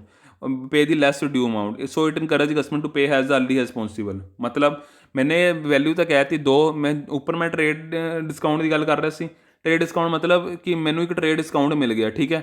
Actual च मैनू trade discount जो मैं record नहीं कराँगा, एक simple चप्पल transaction गल होगी। मैं cash discount वो होंदा है कि मतलब कि सपोज करो ਹੁਣ ਜੋ ਕੋਈ ਬੰਦਾ ਹੈ, ਠੀਕ ਹੈ, ਕੋਈ ਉਹਨੇ 5 ਚੀਜ਼ਾਂ ਲਿੱਤੀਆਂ, ਉਹ ਕਹਿੰਦਾ ਯਾਰ ਮੈਂ ਤਾਂ ਉਧਾਰ ਕਰਨਾ ਚਾਹੁੰਦਾ, ਮਗਰ ਉਹਨੂੰ ਇੱਕ ਆਪਸ਼ਨ ਦਿੱਤੀ ਗਈ ਯਾਰ ਜੇ ਤੂੰ ਕੈਸ਼ 'ਚ ਕਰੇਂਗਾ ਨਾ, ਜੇ ਹੁਣੀ ਤੂੰ ਕੈਸ਼ 'ਚ ਕਰ ਦੇਂਗਾ ਤਾਂ ਤੈਨੂੰ ਮੈਂ ਕੈਸ਼ ਡਿਸਕਾਊਂਟ ਦੇ ਦਾਂਗਾ, ਮੈਂ ਇੰਨੇ ਕੁ ਦਾ ਤੈਨੂੰ ਕੈਸ਼ ਡਿਸਕਾਊਂਟ ਦੇ ਦੇਗਾ। ਉਹਨੂੰ ਹੋਏਗਾ ਚੱਲ ਠੀਕ ਹੈ ਯਾਰ ਮੈਨੂੰ ਕੈਸ਼ ਡਿਸਕਾਊਂਟ ਮਿਲ ਰਿਹਾ, ਮੈਂ ਹੁਣੀ ਇਸ ਨੂੰ ਮੈਂ ਪੇਮੈਂਟ ਕਰ ਦਿੰਦਾ। ਤਾਂ ਇਸ ਮੋਟਿਵ ਲਈ ਉਹ ਕੈਸ਼ ਡਿਸਕਾਊਂਟ ਦਿੰਦਾ ਬਿਜ਼ਨਸਮੈਨ। ਕੈਸ਼ ਡਿਸਕਾਊਂਟ ਮਤਲਬ ਮੈਂ ਉਸ ਬਿੱਲ ਦੇ ਉੱਪਰ ਮੈਂ ਲਿਖਾਂਗਾ ਕਿ ਜੇ ਮੇਰੀ ਜਿੰਨੀ ਮੇਰੀ ਡਿਊ ਮੈਂ ਅਮਾਊਂਟ ਬਣਦੀ ਸੀ ਉਸ 'ਚੋਂ ਮੈਂ ਇੰਨੀ ਲੈਸ ਕਰਕੇ ਇੰਨੀ ਅਮਾਊਂਟ ਦੇਣੀ ਹੈ ਮੈਨੂੰ, ਤਾਂ ਕਿ ਮੇਰੇ ਕੋਲ ਵੱਧ ਤੋਂ ਵੱਧ ਕੈਸ਼ ਵਿੱਚ ਮੇਰੀ ਟ੍ਰਾਂਜੈਕਸ਼ਨਸ ਹੋਣ। ਉਹਨੂੰ ਕਹਿੰਦੇ ਕੈਸ਼ ਡਿਸਕਾਊਂਟ। ਟ੍ਰੇਡ ਡਿਸਕਾਊਂਟ ਮਤਲਬ ਇਸ ਤੋਂ ਉਲਟ ਹੋ ਜਾਏਗਾ, ਮਤਲਬ ਕਿ ਇੱਕ ਲਿਸਟ ਪ੍ਰਾਈਸ ਦੇ ਉੱਪਰ ਗਲਤ ਹੋ ਗਈ ਮਗਰ ਉਹ ਰਿਕਾਰਡ ਨਹੀਂ ਕਰਦਾ, ਠੀਕ ਹੈ। ਅਗਲਾ ਹੈ ਡੈਟਰ। ਡੈਟਰ ਕਿਹਨੂੰ ਕਹਾਂਗੇ? ਆਪਾਂ ਪਿੱਛੇ ਪੜ੍ਹਦੇ ਵੀ ਆ ਰਹੇ ਹਾਂ, ਇੱਕ ਗਲੈਟਿਵ ਦੇ ਰਹੇ ਹਾਂ, ਮਗਰ ਆਪਾਂ ਇਸ ਚੀਜ਼ ਪੂਰਾ ਸਮਝਾਂਗੇ ਕਿ ਦ person firm or an organisations who takes the goods and service on credit from the business are called debtors of the business. In other words, the person, firm or an organization who owes the money or money worth to the business called a debtor. ਆਪਾਂ simple term 'ਚ ਸਮਝੀਏ, ਡੈਟਰ ਉਹ ਜੋ ਸਾਡਾ ਦੇਣ ਦਾ, ਜੇ ਆਪਾਂ D ਤੋਂ ਆਪਾਂ ਫੁੱਲ ਫਾਰਮ ਲਾਈਏ ਕਿ ਦੇਣ ਦਾ, ਜਿਹਨੇ ਸਾਨੂੰ ਪੈਸਾ ਦੇਣਾ, ਮੇਰਾ ਉਹ ਡੈਟਰ ਹੈ, ਮੈਨੇ ਉਸ ਤੋਂ ਪੈਸਾ ਲੈਣਾ, ਠੀਕ ਹੈ, ਉਹਨੇ ਮੈਨੂੰ ਪੈਸਾ ਦੇਣਾ, ਠੀਕ ਹੈ, ਮੇਰੇ ਲਈ ਉਹ ਡੈਟਰ ਹੈ। ਜੇ ਮੈਂ ਉਸ ਬੰਦੇ ਦੇ ਬਿਹਾਫ ਵਾਲੀ ਸੋਚਾਂ ਤਾਂ ਉਹ ਉਹਦੇ ਲਈ ਮੈਂ ਕ੍ਰੈਡੀਟਰ ਹਾਂ, ਠੀਕ ਹੈ। ਮੈਨੇ ਉਹਨੂੰ ਪੈਸੇ ਉਹਦੇ ਹਿਸਾਬ ਸਿਰ ਉਹਨੇ ਮੈਨੂੰ ਪੈਸੇ ਦੇਣੇ ਨੇ, ਠੀਕ ਹੈ, ਉਹਨੇ ਮੈਨੂੰ ਪੈਸੇ ਦੇਣੇ, ਉਹਦੇ ਬਿਹਾਫ ਸਿਰ ਉਹਦਾ ਮੈਂ ਕ੍ਰੈਡੀਟਰ ਹਾਂ, ਮਗਰ ਮੇਰੇ ਬਿਹਾਫ ਸਿਰ ਮੇਰਾ ਉਹ ਡੈਟਰ ਹੈ, ਠੀਕ ਹੈ। ਮੈਂ ਬਿਜ਼ਨਸ ਦੇ ਹਿਸਾਬ ਸਿਰ ਸੋਚਣਾ ਹਮੇਸ਼ਾ। ਮੈਂ ਕੋਈ ਵੀ ਟ੍ਰਾਂਜੈਕਸ਼ਨ ਸੋਚਣੀ ਹੈ ਨਾ, ਮੈਂ ਆਪਣੇ ਆਪ ਨੂੰ ਨਾ ਅੱਗੇ ਰੱਖ ਕੇ ਬਿਜ਼ਨਸ ਦੇ ਟ੍ਰਾਂਜੈਕਸ਼ਨਾਂ ਸੋਚਣੀ ਹੈ ਕਿ ਇਹ ਬਿਜ਼ਨਸ ਦੇ ਹਿਸਾਬ ਸਿਰ ਕੀ ਹੈ, ਡੈਟਰ ਹੈ ਕ੍ਰੈਡੀਟਰ ਹੈ, ਠੀਕ ਹੈ ਨਾ ਫਰੈਂਡਸ। ਤਾਂ ਉਹਦਾ ਕ੍ਰੈਡੀਟਰ ਆ ਗਿਆ ਅਗਲਾ। The person, firm or organisation from whom goods or service are purchase on credit. ਮੈਨੇ ਕ੍ਰੈਡਿਟ 'ਤੇ ਪਰਚੇਜ਼ ਕੀਤਾ ਕੁਛ, ਠੀਕ ਹੈ, ਮੈਨੇ ਪਰਸਨ ਇਹ ਬੰਦੇ ਤੋਂ ਕੁਝ ਕ੍ਰੈਡਿਟ 'ਤੇ ਪਰਚੇਜ਼ ਕੀਤਾ, ਇਹ ਮੇਰਾ ਕ੍ਰੈਡੀਟਰ ਹੈ, ਮੈਨੇ ਇਹਨੂੰ ਪੈਸੇ ਮੈਨੂੰ ਵਾਪਸ ਕਰਨੇ ਹੈ, ਇਹ ਮੇਰਾ ਕ੍ਰੈਡੀਟਰ ਹੈ, ਠੀਕ ਹੈ। are called creditors. The business owes money to them. The amount payable to creditor is liability of the business. ਇੱਕ ਤਰ੍ਹਾਂ ਦੀ liability ਹੈ। creditor ਕੌਣ ਹੈ? ਬਿਜ਼ਨਸ ਦੀ liability ਹੋਣਾ, ਠੀਕ ਹੈ। receivable, the total amount which is to received of the business called a receivable. ਜਿੰਨੀ amount receive ਕਰ ਰਿਹਾ, ਠੀਕ ਹੈ, ਜਿੰਨਾ ਪੈਸਾ ਉਹ ਰਿਸੀਵ ਕਰ ਰਿਹਾ, ਕੁਛ ਵੀ ਵੇਚ ਕੇ ਰਿਸੀਵ ਕਰ ਰਿਹਾ, ਉਹਨੂੰ ਕਹਾਂਗੇ ਰਿਸੀਵੇਬਲ। ਪੇਏਬਲ ਕਿਹਨੂੰ ਕਹਾਂਗੇ? ਜਿੰਨੀ ਅਮਾਊਂਟ ਉਹ ਪੇ ਕਰ ਰਿਹਾ, ਕੋਈ ਵੀ ਕੋਸਟ ਹੈ, ਕੋਈ ਵੀ ਬਿਹਾਵ 'ਤੇ, ਬਸ ਇਹਦਾ ਸਿੰਪਲ ਟਰਮ 'ਚ ਇਹ ਕਹਿੰਦਾ ਕਿ total amount which is to paid by the business called a payable, ਠੀਕ ਹੈ। ਭਾਵੇਂ ਉਹ ਜੇ ਆਪਾਂ ਨੂੰ ਜੇ ਉੱਪਰ ਅੱਗੇ ਜੋੜ ਲਈਏ ਤਾਂ ਬਿੱਲ ਸੇਵੇਬਲ ਵੀ ਹੋ ਸਕਦਾ, ਬਿੱਲ ਪੇਏਬਲ ਵੀ ਹੋ ਸਕਦਾ, ਠੀਕ ਹੈ, ਕੁਛ ਵੀ ਹੋ ਸਕਦਾ। ਐਂਟਰੀ ਕਿਹਨੂੰ ਕਹਿੰਦੇ ਆਪਾਂ? ਜਿਵੇਂ ਕਈ ਵਾਰੀ ਜੇ ਤੁਹਾਨੂੰ ਕਦੀ ਸਿੰਪਲ ਨਾਮ ਤੁਹਾਨੂੰ ਪਤਾ ਹੀ ਕਿ ਐਂਟਰੀ ਕਿਹਨੂੰ ਕਹਿੰਦੇ ਆ, ਪਰ ਜਿਹੜੇ ਨੋਨ ਕਮਰਸ ਸਟੂਡੈਂਟ ਹੈ ਸ਼ਾਇਦ ਉਹਨਾਂ ਨੂੰ ਥੋੜ੍ਹੀ ਪ੍ਰੋਬਲਮ ਆਵੇ। Recording of transactions in account books. ਮੈਨੇ ਰਿਕਾਰਡ ਕੀਤੀ ਟ੍ਰਾਂਜੈਕਸ਼ਨ, ਮੈਨੇ ਉਹਨੂੰ ਲਿਖਿਆ ਕਿ ਇਹ ਅੱਜ ਮੇਰੇ ਨਾਲ, ਮੈਨੇ ਇਹਨੂੰ ਸੇਲ ਕੀਤੀ, ਮੈਨੇ ਇਸ ਤੋਂ ਪੈਸਾ ਲਿੱਤਾ, ਮੈਂ ਪਰਚੇਸਿਸ ਕੀਤੇ, ਮੈਨੇ ਮਾਲ ਖਰੀਦਿਆ, ਮੈਨੇ ਕੈਸ਼ ਵਿੱਚ ਮਾਲ ਖਰੀਦਿਆ, ਕੈਸ਼ ਦੇ ਕੇ ਮਾਲ ਖਰੀਦਿਆ, ਉਸ ਦੀ ਪਰਟੀਕੂਲਰ ਟ੍ਰਾਂਜੈਕਸ਼ਨਸ ਨੂੰ ਰਿਕਾਰਡ ਕਰਨਾ, ਹਰੇਕ ਐਂਟਰੀ ਨੂੰ, ਅਤੇ ਇੱਕ ਐਂਟਰੀ ਬਣਾਉਣਾ ਅਤੇ ਰਿਕਾਰਡ ਕਰਨਾ, ਉਸ ਨੂੰ ਹੀ ਐਂਟਰੀ ਕਹਾਇਆ ਜਾਂਦਾ, ਠੀਕ ਹੈ। ਉਹ ਇੱਕ ਪਰਟੀਕੂਲਰ ਸਟੇਟਮੈਂਟ ਦੇਣੀ, ਲਿਖਣਾ ਇੱਕ ਸਬੂਤ ਦੇ ਤੌਰ 'ਤੇ ਉਹ ਐਂਟਰੀ ਕਹਾਈ ਜਾਂਦੀ ਹੈ, ਇਕੱਲੀ ਐਂਟਰੀ ਕਹਾਈ ਜਾਂਦੀ ਹੈ। ਠੀਕ ਹੈ, ਅੱਗੇ ਅੱਗੇ ਟਰਨ ਓਵਰ ਕਿਹਨੂੰ ਕਹਾਂਗੇ? The total amount of cash and credit sale during the particular period is called a turnover ਮਤਲਬ ਕਿ ਜਦ ਤਾਂ ਮੈਨੇ ਕੈਸ਼ ਵਿੱਚ ਸੇਲ ਕੀਤੀ ਹੈ, ਮੈਨੇ ਮਾਲ ਵੇਚਿਆ ਜਾਂ ਮੈਨੇ ਉਧਾਰ 'ਤੇ ਮਾਲ ਵੇਚਿਆ, ਮੇਰੀ ਟੋਟਲ ਸੇਲ ਨੂੰ ਹੀ ਟਰਨ ਓਵਰ ਸੇਲ ਕਹਾਂਗੇ। ਕਿ ਮੈਂ ਆਪਾਂ ਕਈ ਵਾਰ ਸੁਣਦੇ ਨਾ ਕੰਪਨੀ ਟਰਨ ਓਵਰ ਕਿੰਨੀ ਹੈ, ਟਰਨ ਓਵਰ ਦਾ ਮਤਲਬ ਹੁੰਦਾ ਉਹਦੀ ਸੇਲ ਕਿੰਨੀ ਹੈ। ਠੀਕ ਹੈ ਨਾ ਫਰੈਂਡਸ, ਉਹਦੇ ਸੇਲ ਦੀ ਗੱਲ ਕੀਤੀ ਜਾ ਰਹੀ ਹੈ। ਟਰਨ ਓਵਰ ਮਤਲਬ ਸੇਲ ਕਿੰਨੀ ਹੈ। ਇਨਸੋਲਵੈਂਟ ਕਿਹਨੂੰ ਕਹਾਂਗੇ? A person is said to be insolvent when he or she is incapable to meet all his or her liabilities. Such a person has more liability than asset ਮਤਲਬ ਕਿ ਉਹਦੇ ਐਸਟ ਨਾਲੋਂ ਜ਼ਿਆਦਾ ਲਾਇਬਿਲਿਟੀ ਹੈ ਅਤੇ ਉਹ ਨਹੀਂ ਪੇ ਕਰ ਪਾ ਰਿਹਾ। ਉਹਨੇ ਆਪਣੇ ਆਪ ਨੂੰ ਇੱਕ ਤਰ੍ਹਾਂ ਨਾਲ ਕੋਰਟ ਦੁਆਰਾ ਘੋਸ਼ਿਤ ਕਰਵਾਤਾ ਕਿ ਮੇਰਾ ਤਾਂ ਦਿਵਾਲੀਆ ਨਿਕਲ ਗਿਆ ਭਾਈ, ਮੇਰੇ ਕੋਲ ਹੁਣ ਕੁਛ ਵੀ ਨਹੀਂ ਹੈ। ਠੀਕ ਹੈ ਨਾ, ਥੋੜ੍ਹਾ ਬਹੁਤਾ ਜੇਕਰ ਮੇਰੇ ਕੋਲ ਬੱਚਾ ਉਸਨੂੰ ਤੁਸੀਂ ਵੇਚ ਵੂਚ ਕੇ ਤੁਸੀਂ ਕੁਝ ਕਰ ਸਕਦੇ, ਬੋਲੀ ਲਗਵਾ ਕੇ ਕੁਝ ਕਰ ਸਕਦੇ ਹੋ, ਮੇਰਾ ਤਾਂ ਇੰਸੋਲਵੈਂਟ ਹੋ ਗਿਆ। ਮੈਂ ਤਾਂ ਉਹਨੂੰ ਕਹਿੰਦੇ ਨੇ ਇੰਸੋਲਵੈਂਟ। ਦਿਵਾਲੀਆ ਨਿਕਲਣਾ ਮਤਲਬ ਮੇਰੇ ਕੋਲ ਕੁਛ ਨਹੀਂ ਬੱਚਿਆ, ਮੇਰੀ ਦੇਣਦਾਰੀਆਂ ਜ਼ਿਆਦਾ, ਮੇਰੇ ਐਸਟ ਘੱਟ ਹੈ, ਮੇਰੇ ਕੋਲ ਕੈਸ਼ ਘੱਟ ਹੈ, ਮੇਰੇ ਕੋਲ ਪੂੰਜੀ ਘੱਟ ਹੈ, ਮੇਰੀ ਕੈਪੀਟਲ ਘੱਟ ਹੈ, ਮਗਰ ਮੇਰੀਆਂ ਦੇਣਦਾਰੀਆਂ ਜ਼ਿਆਦਾ, ਤਾਂ ਉਹ ਕੌਣ ਕਹਾਇਆ ਜਾਏਗਾ? ਇੰਸੋਲਵੈਂਟ। ਬੈਡ ਡੈਟ ਕਿਹਨੂੰ ਕਹਿੰਦੇ? The amount which could not be recovered ਮੈਨੂੰ ਜਿਹੜੀ ਅਮਾਊਂਟ ਮੇਰੇ ਜਿੱਥੋਂ ਮੈਨੇ ਪੈਸਾ ਲੈਣਾ ਮੈਨੂੰ ਨਹੀਂ ਰਿਸੀਵ ਹੋ ਰਹੀ। ਮੈਂ ਕਿਸੇ ਤੋਂ 10,000 ਰੁਪਏ ਲੈਣਾ ਸੀ, ਮੈਨੇ 3,000 ਲੈ ਲਿਆ, 4 5 6,000 ਲੈ ਲਿਆ। 4,000 ਰੁਪਏ ਪਿੱਛੇ ਮੈਂ ਧੱਕਾ ਖਾਈ ਜਾਂਦਾ ਮਗਰ ਪਤਾ ਲੱਗਿਆ ਕਿ ਉਹ ਤਾਂ ਹੁਣ ਮੈਨੂੰ ਦੇਗਾ ਹੀ ਨਹੀਂ। 4,000 ਰੁਪਏ ਮੇਰਾ ਬੈਡ ਡੈਟ ਹੋ ਗਿਆ ਕਿ ਮੈਨੂੰ ਨਹੀਂ ਰਿਸੀਵ ਹੋਣਾ। ਠੀਕ ਹੈ, ਉਸ ਨੂੰ ਕਹਿੰਦੇ ਨੇ ਬੈਡ ਡੈਟ। ਹੋ ਸਕਦਾ ਉਹ ਕਿਸੇ ਕਈ ਵੀ ਕਾਰਨ ਹੋ ਸਕਦੇ ਕਿ ਜਦੋਂ ਮੇਰੇ ਕੋਲ ਪਹਿਲੇ ਲੈ ਲਏ ਮੈਨੇ ਪੈਸੇ, ਉਦੋਂ ਵਾਲੇ ਇੰਸਟਾਲਮੈਂਟ ਨਾ ਕਹਾਇਆ ਹੋਵੇ, ਦਿਵਾਲੀਆ ਨਾ ਨਿਕਲਿਆ ਹੋਵੇ, ਉਸ ਤੋਂ ਬਾਅਦ ਉਹਦਾ ਦਿਵਾਲੀਆ ਨਿਕਲ ਗਿਆ। ਠੀਕ ਹੈ, ਫਿਰ ਮੈਨੂੰ 4,000 ਰੁਪਏ ਨਹੀਂ ਮਿਲ ਰਿਹਾ, ਉਦੋਂ ਵੀ ਬੈਡ ਡੈਟ ਹੋ ਸਕਦਾ। ਜਾਂ ਉਹ ਏਬਲ ਨਹੀਂ ਹੈ ਪੇ ਕਰਨ ਵਿੱਚ, ਤਦ ਵੀ ਉਹ ਬੈਡ ਡੈਟ ਕਹਾਇਆ ਜਾ ਸਕਦਾ। ਇਹ ਇੱਕ ਤਰ੍ਹਾਂ ਦਾ ਬਿਜ਼ਨਸ ਦਾ ਖਰਚਾ ਹੈ। ਠੀਕ ਹੈ ਨਾ, ਪੀਐਲ ਅਕਾਊਂਟ 'ਚ ਪਾਉਂਦੇ ਆਪਾਂ। ਵਾਊਚਰਸ ਮਤਲਬ the written document through which the financial transactions are recorded in the books is called a voucher. ਮੈਂ ਇੱਕ ਪਰਟੀਕੂਲਰ ਟ੍ਰਾਂਜੈਕਸ਼ਨ ਨੂੰ ਰਿਕਾਰਡ ਕਰਨ ਲਈ ਮੈਂ ਇੱਕ ਵਾਊਚਰ ਕ੍ਰੀਏਟ ਕਰਦਾ ਕਿ ਇਸ ਵਿੱਚ ਇਹ ਟ੍ਰਾਂਜੈਕਸ਼ਨ ਹੋਈ ਹੈ। ਵਾਊਚਰ ਮਤਲਬ ਕਿ ਮੈਂ ਉਸ ਡਾਕੂਮੈਂਟ ਵਿੱਚ ਉਸ ਫਾਈਨੈਂਸ਼ੀਅਲ ਟ੍ਰਾਂਜੈਕਸ਼ਨ ਨੂੰ ਰਿਕਾਰਡ ਕਰ ਰਿਹਾ, ਉਹਨੂੰ ਕਹਾਇਆ ਜਾਏਗਾ ਵਾਊਚਰ। ਅਕਾਊਂਟ ਕਿਹਨੂੰ ਕਹਿੰਦੇ ਆ? ਸਾਰੀ ਟ੍ਰਾਂਜੈਕਸ਼ਨ, ਕੋਈ ਪਰਸਨ ਦੀ, ਕੋਈ ਪ੍ਰੋਪਰਟੀ ਦੀ, ਕੋਈ ਇਨਕਮ ਦੀ, ਕੋਈ ਐਕਸਪੈਂਸ ਦੀ, ਉਹ ਅਕਾਊਂਟ ਕਹਾਈ ਜਾਂਦੀ ਹੈ। ਕਿਸੇ ਵੀ ਪਰਸਨ ਦੀ, ਰਾਮ ਅਕਾਊਂਟ, ਸ਼ਾਮ account, bank account, bill receivable account, bill Pebble account, ਚਾਹ ਦਾ ਅਕਾਊਂਟ ਹੋ ਜਾਂਦਾ ਹੈ। ਠੀਕ ਹੈ ਨਾ, ਚਾਹ ਦਾ ਜੇ ਤੁਹਾਡੀ ਜੇ ਰੋਜ਼ ਮਹੀਨੇ ਦੀ ਆ ਰਹੀ ਹੈ ਤਾਂ ਉਹਦਾ ਵੀ ਖਰਚਾ ਹੋ ਜਾਂਦਾ, ਪ੍ਰਿੰਟਿੰਗ ਦਾ ਖਰਚਾ। ਠੀਕ ਹੈ ਨਾ, ਫੋਟੋ ਸਟੇਟ ਅਕਾਊਂਟ, ਕੋਈ ਵੀ ਅਕਾਊਂਟ ਜੇ ਕਿਸੇ ਦਾ ਜਿਸ ਨਾਲ ਬੰਦੇ ਦਾ ਨੇਚਰ ਹੈ, ਜਿਸ ਬਿਜ਼ਨਸ ਨਾਲ, ਉਸ ਦਾ ਅਕਾਊਂਟ ਹੋ ਜਾਏਗਾ। ਹਰੇਕ ਅਕਾਊਂਟ ਬਣੇਗਾ। ਹਰੇਕ ਅਕਾਊਂਟ ਬਣਾਉਣ ਨਾਲ ਕੀ ਹੁੰਦਾ, ਸਾਨੂੰ ਕਲੈਰਿਟੀ ਹੋ ਜਾਂਦੀ ਕਿ ਮੈਨੇ ਇਹਨੂੰ ਕਿੰਨੇ ਪੈਸੇ ਦੇਣੇ ਨੇ, ਇਸ ਤੋਂ ਮੈਂ ਕਿੰਨੇ ਪੈਸੇ ਲੈਣੇ ਨੇ, ਅਤੇ ਇਹਦੇ ਨਾਲ ਮੇਰਾ ਕੀ ਰਿਲੇਸ਼ਨ ਹੈ, ਮਤਲਬ ਕਿ ਕਿੱਥੇ ਆਪਾਂ ਖੜ੍ਹੇ ਹਾਂ, ਕਿਸ ਅਮਾਊਂਟ ਦੇ ਉੱਪਰ ਖੜ੍ਹੇ ਹਾਂ, ਉਹ ਸਾਰਾ ਪਤਾ ਲੱਗ ਜਾਂਦਾ। ਉਹਨੂੰ ਕਹਿੰਦੇ ਨੇ ਅਕਾਊਂਟ। ਪਰਟੀਕੂਲਰ ਅਕਾਊਂਟ ਸਾਨੂੰ ਉਹਦੀ ਟ੍ਰਾਂਜੈਕਸ਼ਨ ਤੋਂ ਸਾਨੂੰ ਪਤਾ ਲੱਗ ਜਾਂਦਾ। ਹਰੇਕ ਅਕਾਊਂਟ ਬਣਾਉਂਦੇ ਹਾਂ ਆਪਾਂ। ਠੀਕ ਹੈ ਫਰੈਂਡਸ, ਅੱਗੇ ਆ ਗਿਆ ਡੈਬਿਟ ਔਰ ਕ੍ਰੈਡਿਟ। ਡੈਬਿਟ ਔਰ credit, every account has a two sides. Every account has a two side. Left side is the called a debit side. ਠੀਕ ਹੈ, ਲੈਫਟ ਸਾਈਡ ਕਿਹੜੀ ਹੋਏਗੀ? ਇਹ ਲੈਫਟ ਸਾਈਡ ਹੈ, ਇਹ ਰਾਈਟ ਸਾਈਡ ਹੈ। ਡੈਬਿਟ ਸਾਈਡ ਇਹ ਹੋਏਗੀ ਕ੍ਰੈਡਿਟ ਸਾਈਡ। ਠੀਕ ਹੈ, left side is called a debit side, right side called a credit side. ਦੋ ਇਫੈਕਟ ਹੋਣਗੇ ਹੀ ਹੋਣਗੇ। ਜੇ ਮੈਨੇ ਕੁਝ ਲਿੱਤਾ ਹੋਏਗਾ ਤਾਂ ਮੈਨੇ ਕੁਝ ਦਿੱਤਾ ਵੀ ਤਾਂ ਹੋਏਗਾ, ਤਾਂ ਹੀ ਕੁਝ ਲਿੱਤਾ ਮੈਨੇ। ਜੇ ਮੈਨੇ ਕੈਸ਼ ਲਿੱਤਾ ਤਾਂ ਮੈਨੇ ਕੁਝ ਸੇਲ ਕੀਤੀ ਹੋਏਗੀ, ਤਾਂ ਹੀ ਮੈਨੇ ਕੈਸ਼ ਲਿੱਤਾ। ਦੇਣਾ ਮਤਲਬ ਕ੍ਰੈਡਿਟ, ਲੈਣਾ ਮਤਲਬ ਡੈਬਿਟ। ਦੋ ਸਾਈਡ ਇਫੈਕਟ ਹੋ ਗਏ ਤਾਂ ਦੋ ਅਕਾਊਂਟ ਬਣੇਗੇ, ਕੈਸ਼ ਅਕਾਊਂਟ ਬਣੇਗਾ ਅਤੇ ਸੇਲ ਅਕਾਊਂਟ ਬਣੇਗਾ। ਠੀਕ ਹੈ ਨਾ ਫਰੈਂਡਸ। ਕਮਿਸ਼ਨ ਕੀ ਹੁੰਦਾ? ਇਨ ਅ business activity a remuneration is paid to the agent for his services is called a commission. ਮੈਨੇ ਕਿਸੇ ਆਪਣੀ ਬਿਜ਼ਨਸ ਐਕਟੀਵਿਟੀ ਲਈ ਇੱਕ ਰੈਮੂਨੇਸ਼ਨ ਇੱਕ ਏਜੰਟ ਨੂੰ ਪੇ ਕੀਤਾ ਮੈਨੇ, ਜਾਂ ਉਹ ਆਪਣੀ ਸਰਵਿਸ ਲੈਣ ਲਈ। ਮਤਲਬ ਕਿ ਸਪੋਜ਼ ਕਰੋ ਜਿਵੇਂ ਬੈਂਕ ਨੇ ਤੁਹਾਨੂੰ ਡਿਸਕਾਊਂਟਡ ਦੀ ਗੱਲ ਕੀਤੀ ਸੀ। ਠੀਕ ਹੈ, ਬੈਂਕ ਆਪਣਾ ਕਮਿਸ਼ਨ ਲੈ ਲੈਂਦਾ ਜੇ ਉਹਨੇ ਡਿਸਕਾਊਂਟ ਕਰਾ ਕੇ ਇਹ ਪਾਰਟੀ ਨੂੰ ਪਹਿਲੀ ਡਿਊ ਡੇਟ ਤੋਂ ਪਹਿਲਾਂ ਉਹਨੇ ਪੈਸਾ ਦੇ ਦਿੱਤਾ ਉਹਨੇ ਡਿਊ ਡੇਟ ਤੋਂ ਪਹਿਲਾਂ, ਤਾਂ ਇੱਕ ਤਰ੍ਹਾਂ ਦਾ ਉਹ ਕੀ ਹੋ ਗਿਆ? ਐਕਸਪੈਂਸ, ਕਮਿਸ਼ਨ ਲੈ ਰਿਹਾ ਉਹ ਆਪਣੀ, ਇੱਕ ਤਰ੍ਹਾਂ ਦੀ ਕਮਿਸ਼ਨ ਲੈਣੀ। ਬਿਜ਼ਨਸ ਦਾ ਐਕਸਪੈਂਸ ਹੈ ਤਾਂ ਉਹ ਕਮਿਸ਼ਨ ਲਏਗਾ ਉਹ ਆਪਣੀ। ਕਈ ਵਾਰ ਕਮਿਸ਼ਨ ਉਹ ਰਿਸੀਵ ਵੀ ਕਰਦਾ ਬਿਜ਼ਨਸ ਆਪਣਾ, ਕਿਸੇ ਚੀਜ਼ ਨੂੰ ਵੇਚ ਕੇ, ਜਾਂ ਹਾਂ ਭਾਈ ਤੂੰ ਜੇ ਇੰਨੀਆਂ ਚੀਜ਼ਾਂ ਵੇਚੇਂਗਾ, ਇਹ 'ਚ ਤੇਰੀ ਪਰਟੀਕੂਲਰ ਆਈਟਮ ਉੱਪਰ ਇੰਨੀ ਕਮਿਸ਼ਨ ਹੋਏਗੀ, ਇੰਨੇ ਪੈਸੇ ਹੋਣਗੇ, ਉਹ ਡਿਸਾਈਡ ਕਰ ਲਿੱਤੇ ਜਾਂਦੇ, ਉਹਨੂੰ ਕਹਿੰਦੇ ਨੇ ਕਮਿਸ਼ਨ। ਫਾਈਨੈਂਸ਼ੀਅਲ ਅਕਾਊਂਟਿੰਗ ਕੀ ਹੁੰਦੀ ਹੈ? ਜੇ ਆਪਾਂ ਪੂਰਾ ਸਮਝੀਏ, ਜੇ ਆਪਾਂ ਹੁਣ ਦਾ ਜਿਹੜਾ ਪੜ੍ਹ ਕੇ ਆਏ ਹਾਂ, ਫਾਈਨੈਂਸ਼ੀਅਲ ਅਕਾਊਂਟਿੰਗ ਕੀ ਕਹਾਇਆ ਜਾਏਗਾ? ਜੇ ਆਪਾਂ ਸਿੰਪਲ ਟਰਮ 'ਚ ਸਮਝੀਏ, ਇਸ ਨੂੰ ਕੀ ਕਹਾਇਆ ਜਾਂਦਾ ਆਪਾਂ? It is a data subfield branch of accounting which is concerned with the recording of business transactions concern ਕਿਹਦੇ ਨਾਲ ਹੈ, ਰਿਕਾਰਡ ਕਰਨਾ ਬਿਜ਼ਨਸ ਟ੍ਰਾਂਜੈਕਸ਼ਨ ਉਹ ਫਾਈਨੈਂਸ਼ੀਅਲ ਨੇਚਰ ਹੋਵੇ ਜਿੱਦਾਂ, ਅਤੇ ਸਿਸਟਮੈਟਿਕ ਮੈਨਰ ਨਾਲ ਕਰਨਾ ਤਾਂ ਕਿ ਪ੍ਰੋਫਿਟ ਅਤੇ ਲੋਸ ਕੱਢਿਆ ਜਾ ਸਕੇ। ਧਿਆਨ ਨਾਲ ਪੜ੍ਹੇ, ਪ੍ਰੋਫਿਟ ਅਤੇ ਲੋਸ ਕੱਢਿਆ ਜਾ ਸਕੇ ਫੋਰ ਅਕਾਊਂਟਿੰਗ ਪੀਰੀਅਡ, ਪ੍ਰੈਜ਼ੈਂਟ ਦੀ ਫਾਈਨੈਂਸ਼ੀਅਲ ਪੋਜੀਸ਼ਨ ਦੱਸੀ ਜਾ ਸਕੇ। ਇਹ ਬਹੁਤ ਜ਼ਰੂਰੀ ਹੈ। ਪ੍ਰੋਫਿਟ ਐਂਡ ਲੋਸ ਕੱਢਿਆ ਜਾ ਸਕੇ ਉਸ ਅਕਾਊਂਟਿੰਗ ਪੀਰੀਅਡ ਦਾ, ਅਤੇ ਪ੍ਰੈਜ਼ੈਂਟ ਕੀਤਾ ਜਾ ਸਕੇ financial position of the business. ਠੀਕ ਹੈ ਫਰੈਂਡਸ, ਉਹਨੂੰ ਕਹਿੰਦੇ ਨੇ ਫਾਈਨੈਂਸ਼ੀਅਲ ਅਕਾਊਂਟਿੰਗ। ਕੋਸਟ ਅਕਾਊਂਟਿੰਗ ਕੀ ਹੁੰਦੀ ਹੈ? It is a subfield branch of accounting which is concerned over the ascertainment of total cost and per unit of the cost and goods and services. ਠੀਕ ਹੈ, ਉਸ ਜਿਹੜੀ ਮੇਰੀ ਪਰਚੇਸਿਸ ਹੈ ਉਹਦੀ ਟੋਟਲ ਵੈਲਿਊ ਕਿੰਨੀ ਬਣੇਗੀ, ਮਤਲਬ ਕਿ ਮੇਰੇ ਪ੍ਰੋਡਕਟ ਦੀ ਕਿੰਨੀ ਵੈਲਿਊ ਬਣੇਗੀ, ਉਸ ਨੂੰ ਕਹਿੰਦੇ ਨੇ ਕੋਸਟ ਅਕਾਊਂਟਿੰਗ।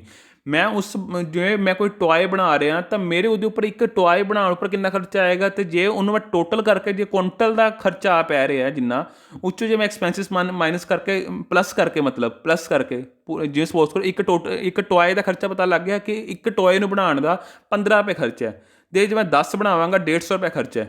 150 ਉੱਪਰ ਜੇ ਹੋਰ ਖਰਚੇ ਲੱਗ ਰਹੇ ਨੇ ਮਿਲਾ ਹੋ ਕੇ ਮੇਰਾ 180 ਰੁਪਏ ਦਾ ਖਰਚਾ ਹੈ। ਉਹੀ ਕੋਸਟ ਅਕਾਊਂਟਿੰਗ ਕਰਦਾ, ਇਹ ਪਤਾ ਕਰਦਾ ਹੈ ਕਿ ਇੱਕ ਪਰਟੀਕੂਲਰ ਟੋਏ ਦਾ ਕਿੰਨਾ ਖਰਚਾ ਹੈ, ਟੋਟਲ ਦਾ ਕਿੰਨਾ ਖਰਚਾ ਹੈ। ਠੀਕ ਹੈ, ਉਸ ਨੂੰ ਕਹਿੰਦੇ ਨੇ ਕੋਸਟ ਅਕਾਊਂਟਿੰਗ।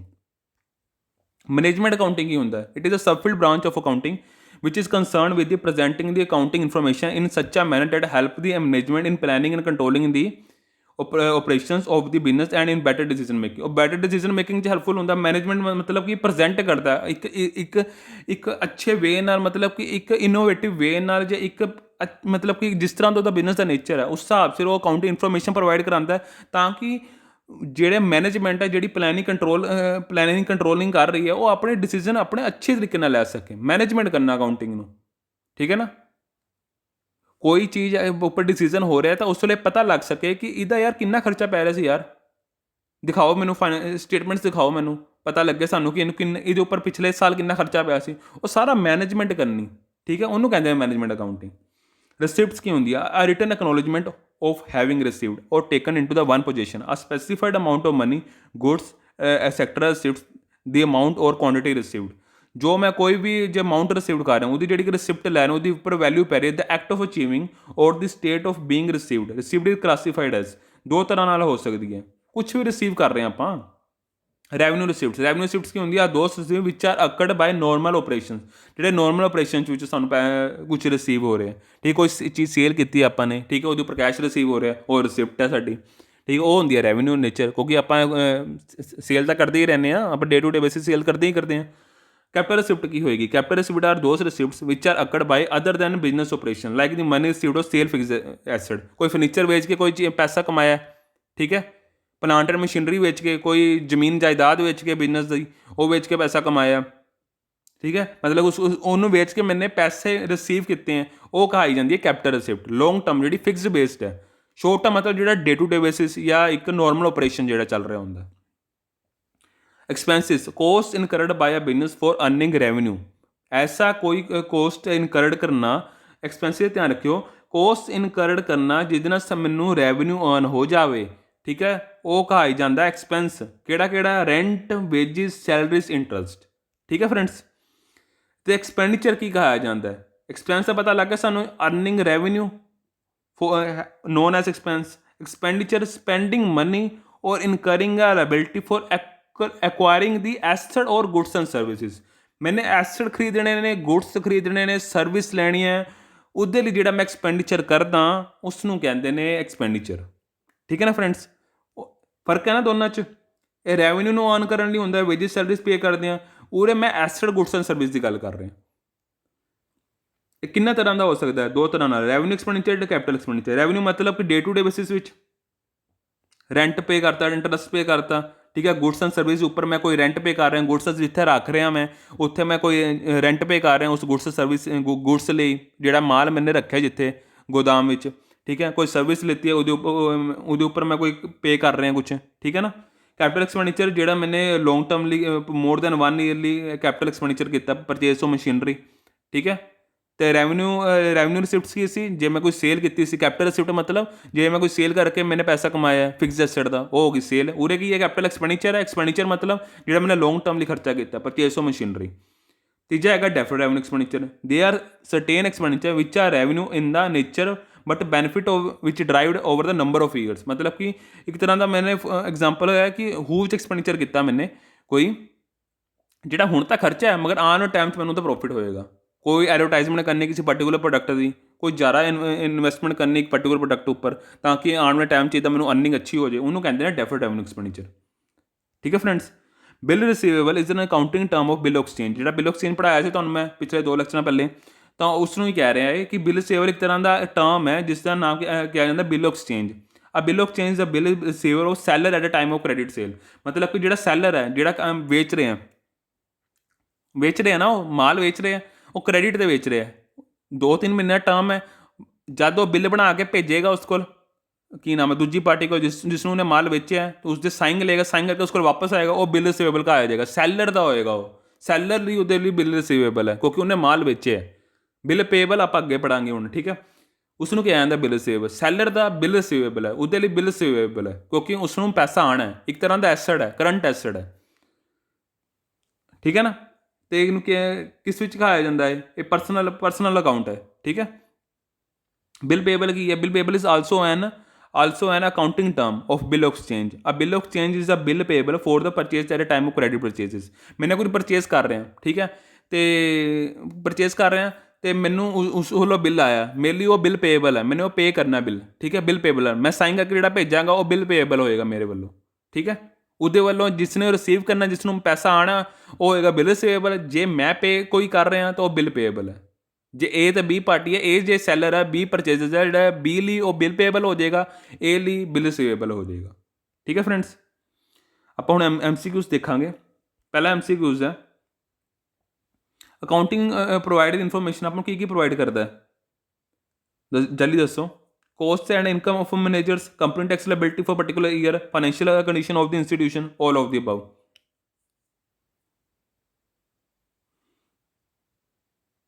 ਇਹਦਾ ਆਂਸਰ ਆਏਗਾ ਡੀ ਆਪਸ਼ਨ। ਠੀਕ ਹੈ ਫਰੈਂਡਸ।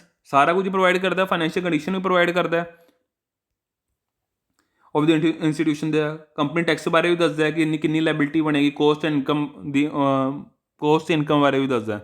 ਠੀਕ ਹੈ, ਮੈਨੇਜਰਸ ਦੀ।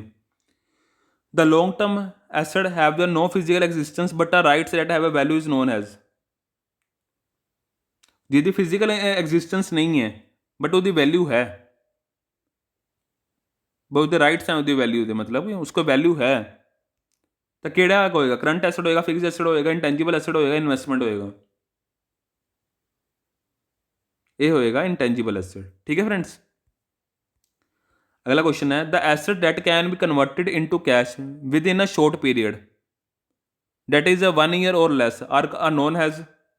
ਜਿਹੜੇ ਕਨਵਰਟ ਹੋਏ ਨੇ ਪਰਟੀਕੂਲਰ ਇੱਕ ਸਾਲ ਦੇ ਅੰਦਰ, ਉਹ ਕਿਹੜੇ ਹੋਏਗੇ? ਜਿਹੜੇ ਤੁਹਾਨੂੰ ਹੁਣੇ ਉੱਪਰ ਪੜ੍ਹਾ ਕੇ ਆਇਆ, ਜਿੰਨਾ ਮੈਂ ਤੁਹਾਨੂੰ ਪੜ੍ਹਾਇਆ ਉਹਦੇ ਉੱਪਰ ਹੀ MCQs ਲੈ ਰਿਹਾ ਤੁਹਾਡੇ ਤੋਂ।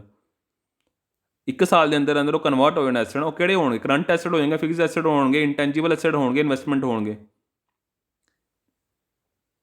ਇਹ ਹੋਣਗੇ ਕਰੰਟ ਐਸਟ। ਠੀਕ ਹੈ। पेटेंट कॉपीराइट्स ट्रेडमार्क्स की हैं? करंट एसेट है, फिक्स एसेट है, इंटेंजिबल एसेट है, इन्वेस्टमेंट्स हैं? ये है फिक्स एसेट्स। फिक्स एसेट तो है, सॉरी ये उरे नहीं आएगा। Intangible asset, intangible fix assets हैं। ठीक है। The following is not a type of liability. इस ਕਿਹੜੀ टाइप ऑफ लाइबिलिटी नहीं है ਜਿਹੜਾ ਟਰਮ ਮਤਲਬ ਉਸਦਾ ਇੱਕ ਤਰ੍ਹਾਂ ਨਾਲ ਆਪਾਂ ਨਹੀਂ ਕਿਹਾ ਜਾ ਸਕਦਾ ਕਿ ਇਹ ਲਾਇਬਿਲਿਟੀ ਹੈ। Short term, current, fixed, contingent, counting ਦੇ ਟਰਮਸ ਵਾਈਜ਼ ਕਿਹੜੀ ਲਾਇਬਿਲਿਟੀ ਨਹੀਂ ਹੈ?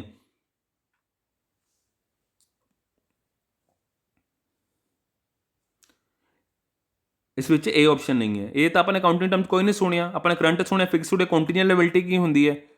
ਜਿਹੜੀ ਮੈਨੂੰ ਪਤਾ ਨਹੀਂ ਹੈ ਕਿ ਮੈਂ ਕਿੰਨੀ ਪੇ ਕਰਨੀ ਹੈ, 10,000 ਪੇ ਕਰਨਾ, 5,000 ਪੇ ਕਰਨਾ, ਕੁਛ ਨਹੀਂ ਪਤਾ ਕਿਉਂਕਿ ਉਹ ਕੋਰਟ 'ਚ ਮਾਮਲਾ ਹੈ, ਕਿੱਥੇ ਵੀ ਮਾਮਲਾ, ਉਹ ਡਿਸਪਿਊਟਿਡ ਹੈ ਮਾਮਲਾ। ਠੀਕ ਹੈ ਨਾ। ਉਹ ਹੁੰਦੀ ਹੈ ਕੰਟੀਜੈਂਟ ਲਾਇਬਿਲਿਟੀ। ਕਿੰਨੀ ਪੇ ਕਰਨੀ ਹੈ ਮੈਨੂੰ ਹਲੇ ਪੂਰਾ ਇਰਾਦਾ ਨਹੀਂ ਹੈ। ਠੀਕ ਹੈ, ਆਉਣ ਵਾਲੇ ਟਾਈਮ 'ਚ ਪਤਾ ਲੱਗੇਗਾ। ਸ਼ੋਰਟ ਟਰਮ ਆਪਾਂ ਨੇ ਸੁਣਿਆ ਤਾਂ ਇਹ ਆਪਸ਼ਨ ਆ ਜਾਏਗਾ। The liabilities that are payable is more than a year are not liquidated from the current asset. ਦੱਸੋ। ਮੋਰ ਦੈਨ ਈਅਰ 'ਚ ਪੇ ਕਰਨੀ ਹੈ, ਮਤਲਬ 1 ਸਾਲ ਤੋਂ ਉੱਪਰ ਪੇ ਕਰਨੀ ਹੈ। ਇਹ ਤਾਂ ਤੁਹਾਨੂੰ ਮੈਂ ਕਰਾਇਆ ਹੋਣੀ।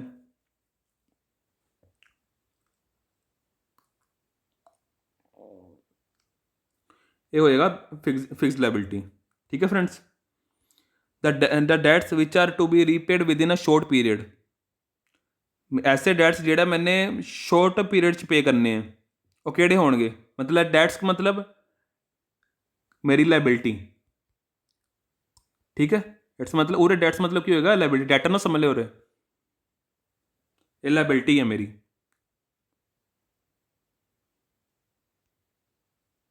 ये आएगा ये ऑप्शन करंट लाइबिलिटी। ठीक है friends. The sales income credit and cash of the business during the given period is called a, ਕੀ ਕਵਾਂਗੇ ਆਪਾਂ, ਜਿਹੜੀ ਸੇਲ ਇਨਕਮ ਹੋਈ ਹੈ ਕ੍ਰੈਡਿਟ ਦੇ ਕੈਸ਼ ਦੇ ਉੱਪਰ ਬਿਜ਼ਨਸ ਦੀ, ਤਾਂ ਇਹ ਕੀ ਕਹਾਈ ਜਾਏਗੀ, ट्रांजैक्शन से return, turn over, purchase return,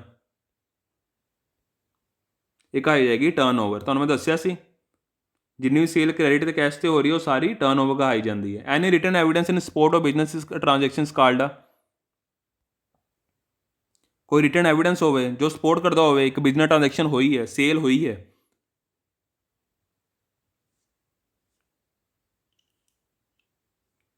ਉਹ ਹੁੰਦਾ ਵਾਊਚਰ। ਠੀਕ ਹੈ फ्रेंड्स। ਅੱਗੇ ਆ ਗਿਆ the account that record the expenses gains and losses, ऐसे अकाउंट जो एक्सपेंसिस से गेन्स एंड लॉसेस रिकॉर्ड करते हैं ਕਿਹੜਾ ਹੋਏਗਾ ਇਸ 'ਚੋਂ ਆਨਸਰ, ਇਹਦਾ ਆਨਸਰ ਮੈਨੂੰ ਤੁਸੀਂ ਕਮੈਂਟ ਵਿੱਚ ਕਰਿਓ। ਠੀਕ ਹੈ। ਠੀਕ ਹੈ ਫਰੈਂਡਸ। ਜੇ ਤੁਹਾਨੂੰ ਮੇਰਾ ਲੈਕਚਰ ਅੱਛਾ ਲੱਗਿਆ ਹੋਵੇ ਕਿਰਪਾ ਕਰਕੇ ਇਹਨੂੰ ਲਾਈਕ ਕਰਿਓ, ਸ਼ੇਅਰ ਕਰਿਓ। ਠੀਕ ਹੈ ਫਰੈਂਡਸ, ਸ਼ੇਅਰ ਜ਼ਰੂਰ ਕਰਿਓ। ਮੈਂ ਤੁਹਾਨੂੰ ਬਾਰ-ਬਾਰ ਸ਼ੇਅਰ ਕਰਨ ਇਸ ਲਈ ਕਹਿਣਾ ਕਿਉਂਕਿ ਦੂਸਰੇ ਬੱਚਿਆਂ ਕੋਲ ਤਾਂ ਪਹੁੰਚੇ, ਦੂਸਰੇ ਬੱਚਿਆਂ ਦੀ ਵੀ ਹੈਲਪ ਕਰੋ, ਇਹਦੇ ਨਾਲ ਤੁਹਾਡੀ ਹੀ ਹੈਲਪ ਹੋਏਗੀ। ਠੀਕ ਹੈ ਨਾ, ਅੰਡਰਸਟੈਂਡਿੰਗ ਤੁਹਾਡੇ ਸੇ ਆਪਸ 'ਚ ਵਧੇਗੀ। ਜੇ ਤੁਹਾਨੂੰ ਕੋਈ ਕੁਐਸਚਨ ਨਹੀਂ ਸਮਝ ਆਏਗਾ ਤੁਸੀਂ ਕਮੈਂਟ ਕਰੋਗੇ, ਅਗਲਾ ਬੱਚਾ ਜੇ ਕੋਈ ਕੁਐਸਚਨ ਪੁੱਟ ਕਰੇਗਾ ਤੁਹਾਨੂੰ ਵੀ ਕਲੈਰਿਟੀ ਹੋਏਗੀ, ਇੱਕ ਲਿੰਕ ਬਣਦਾ ਜਾਏਗਾ।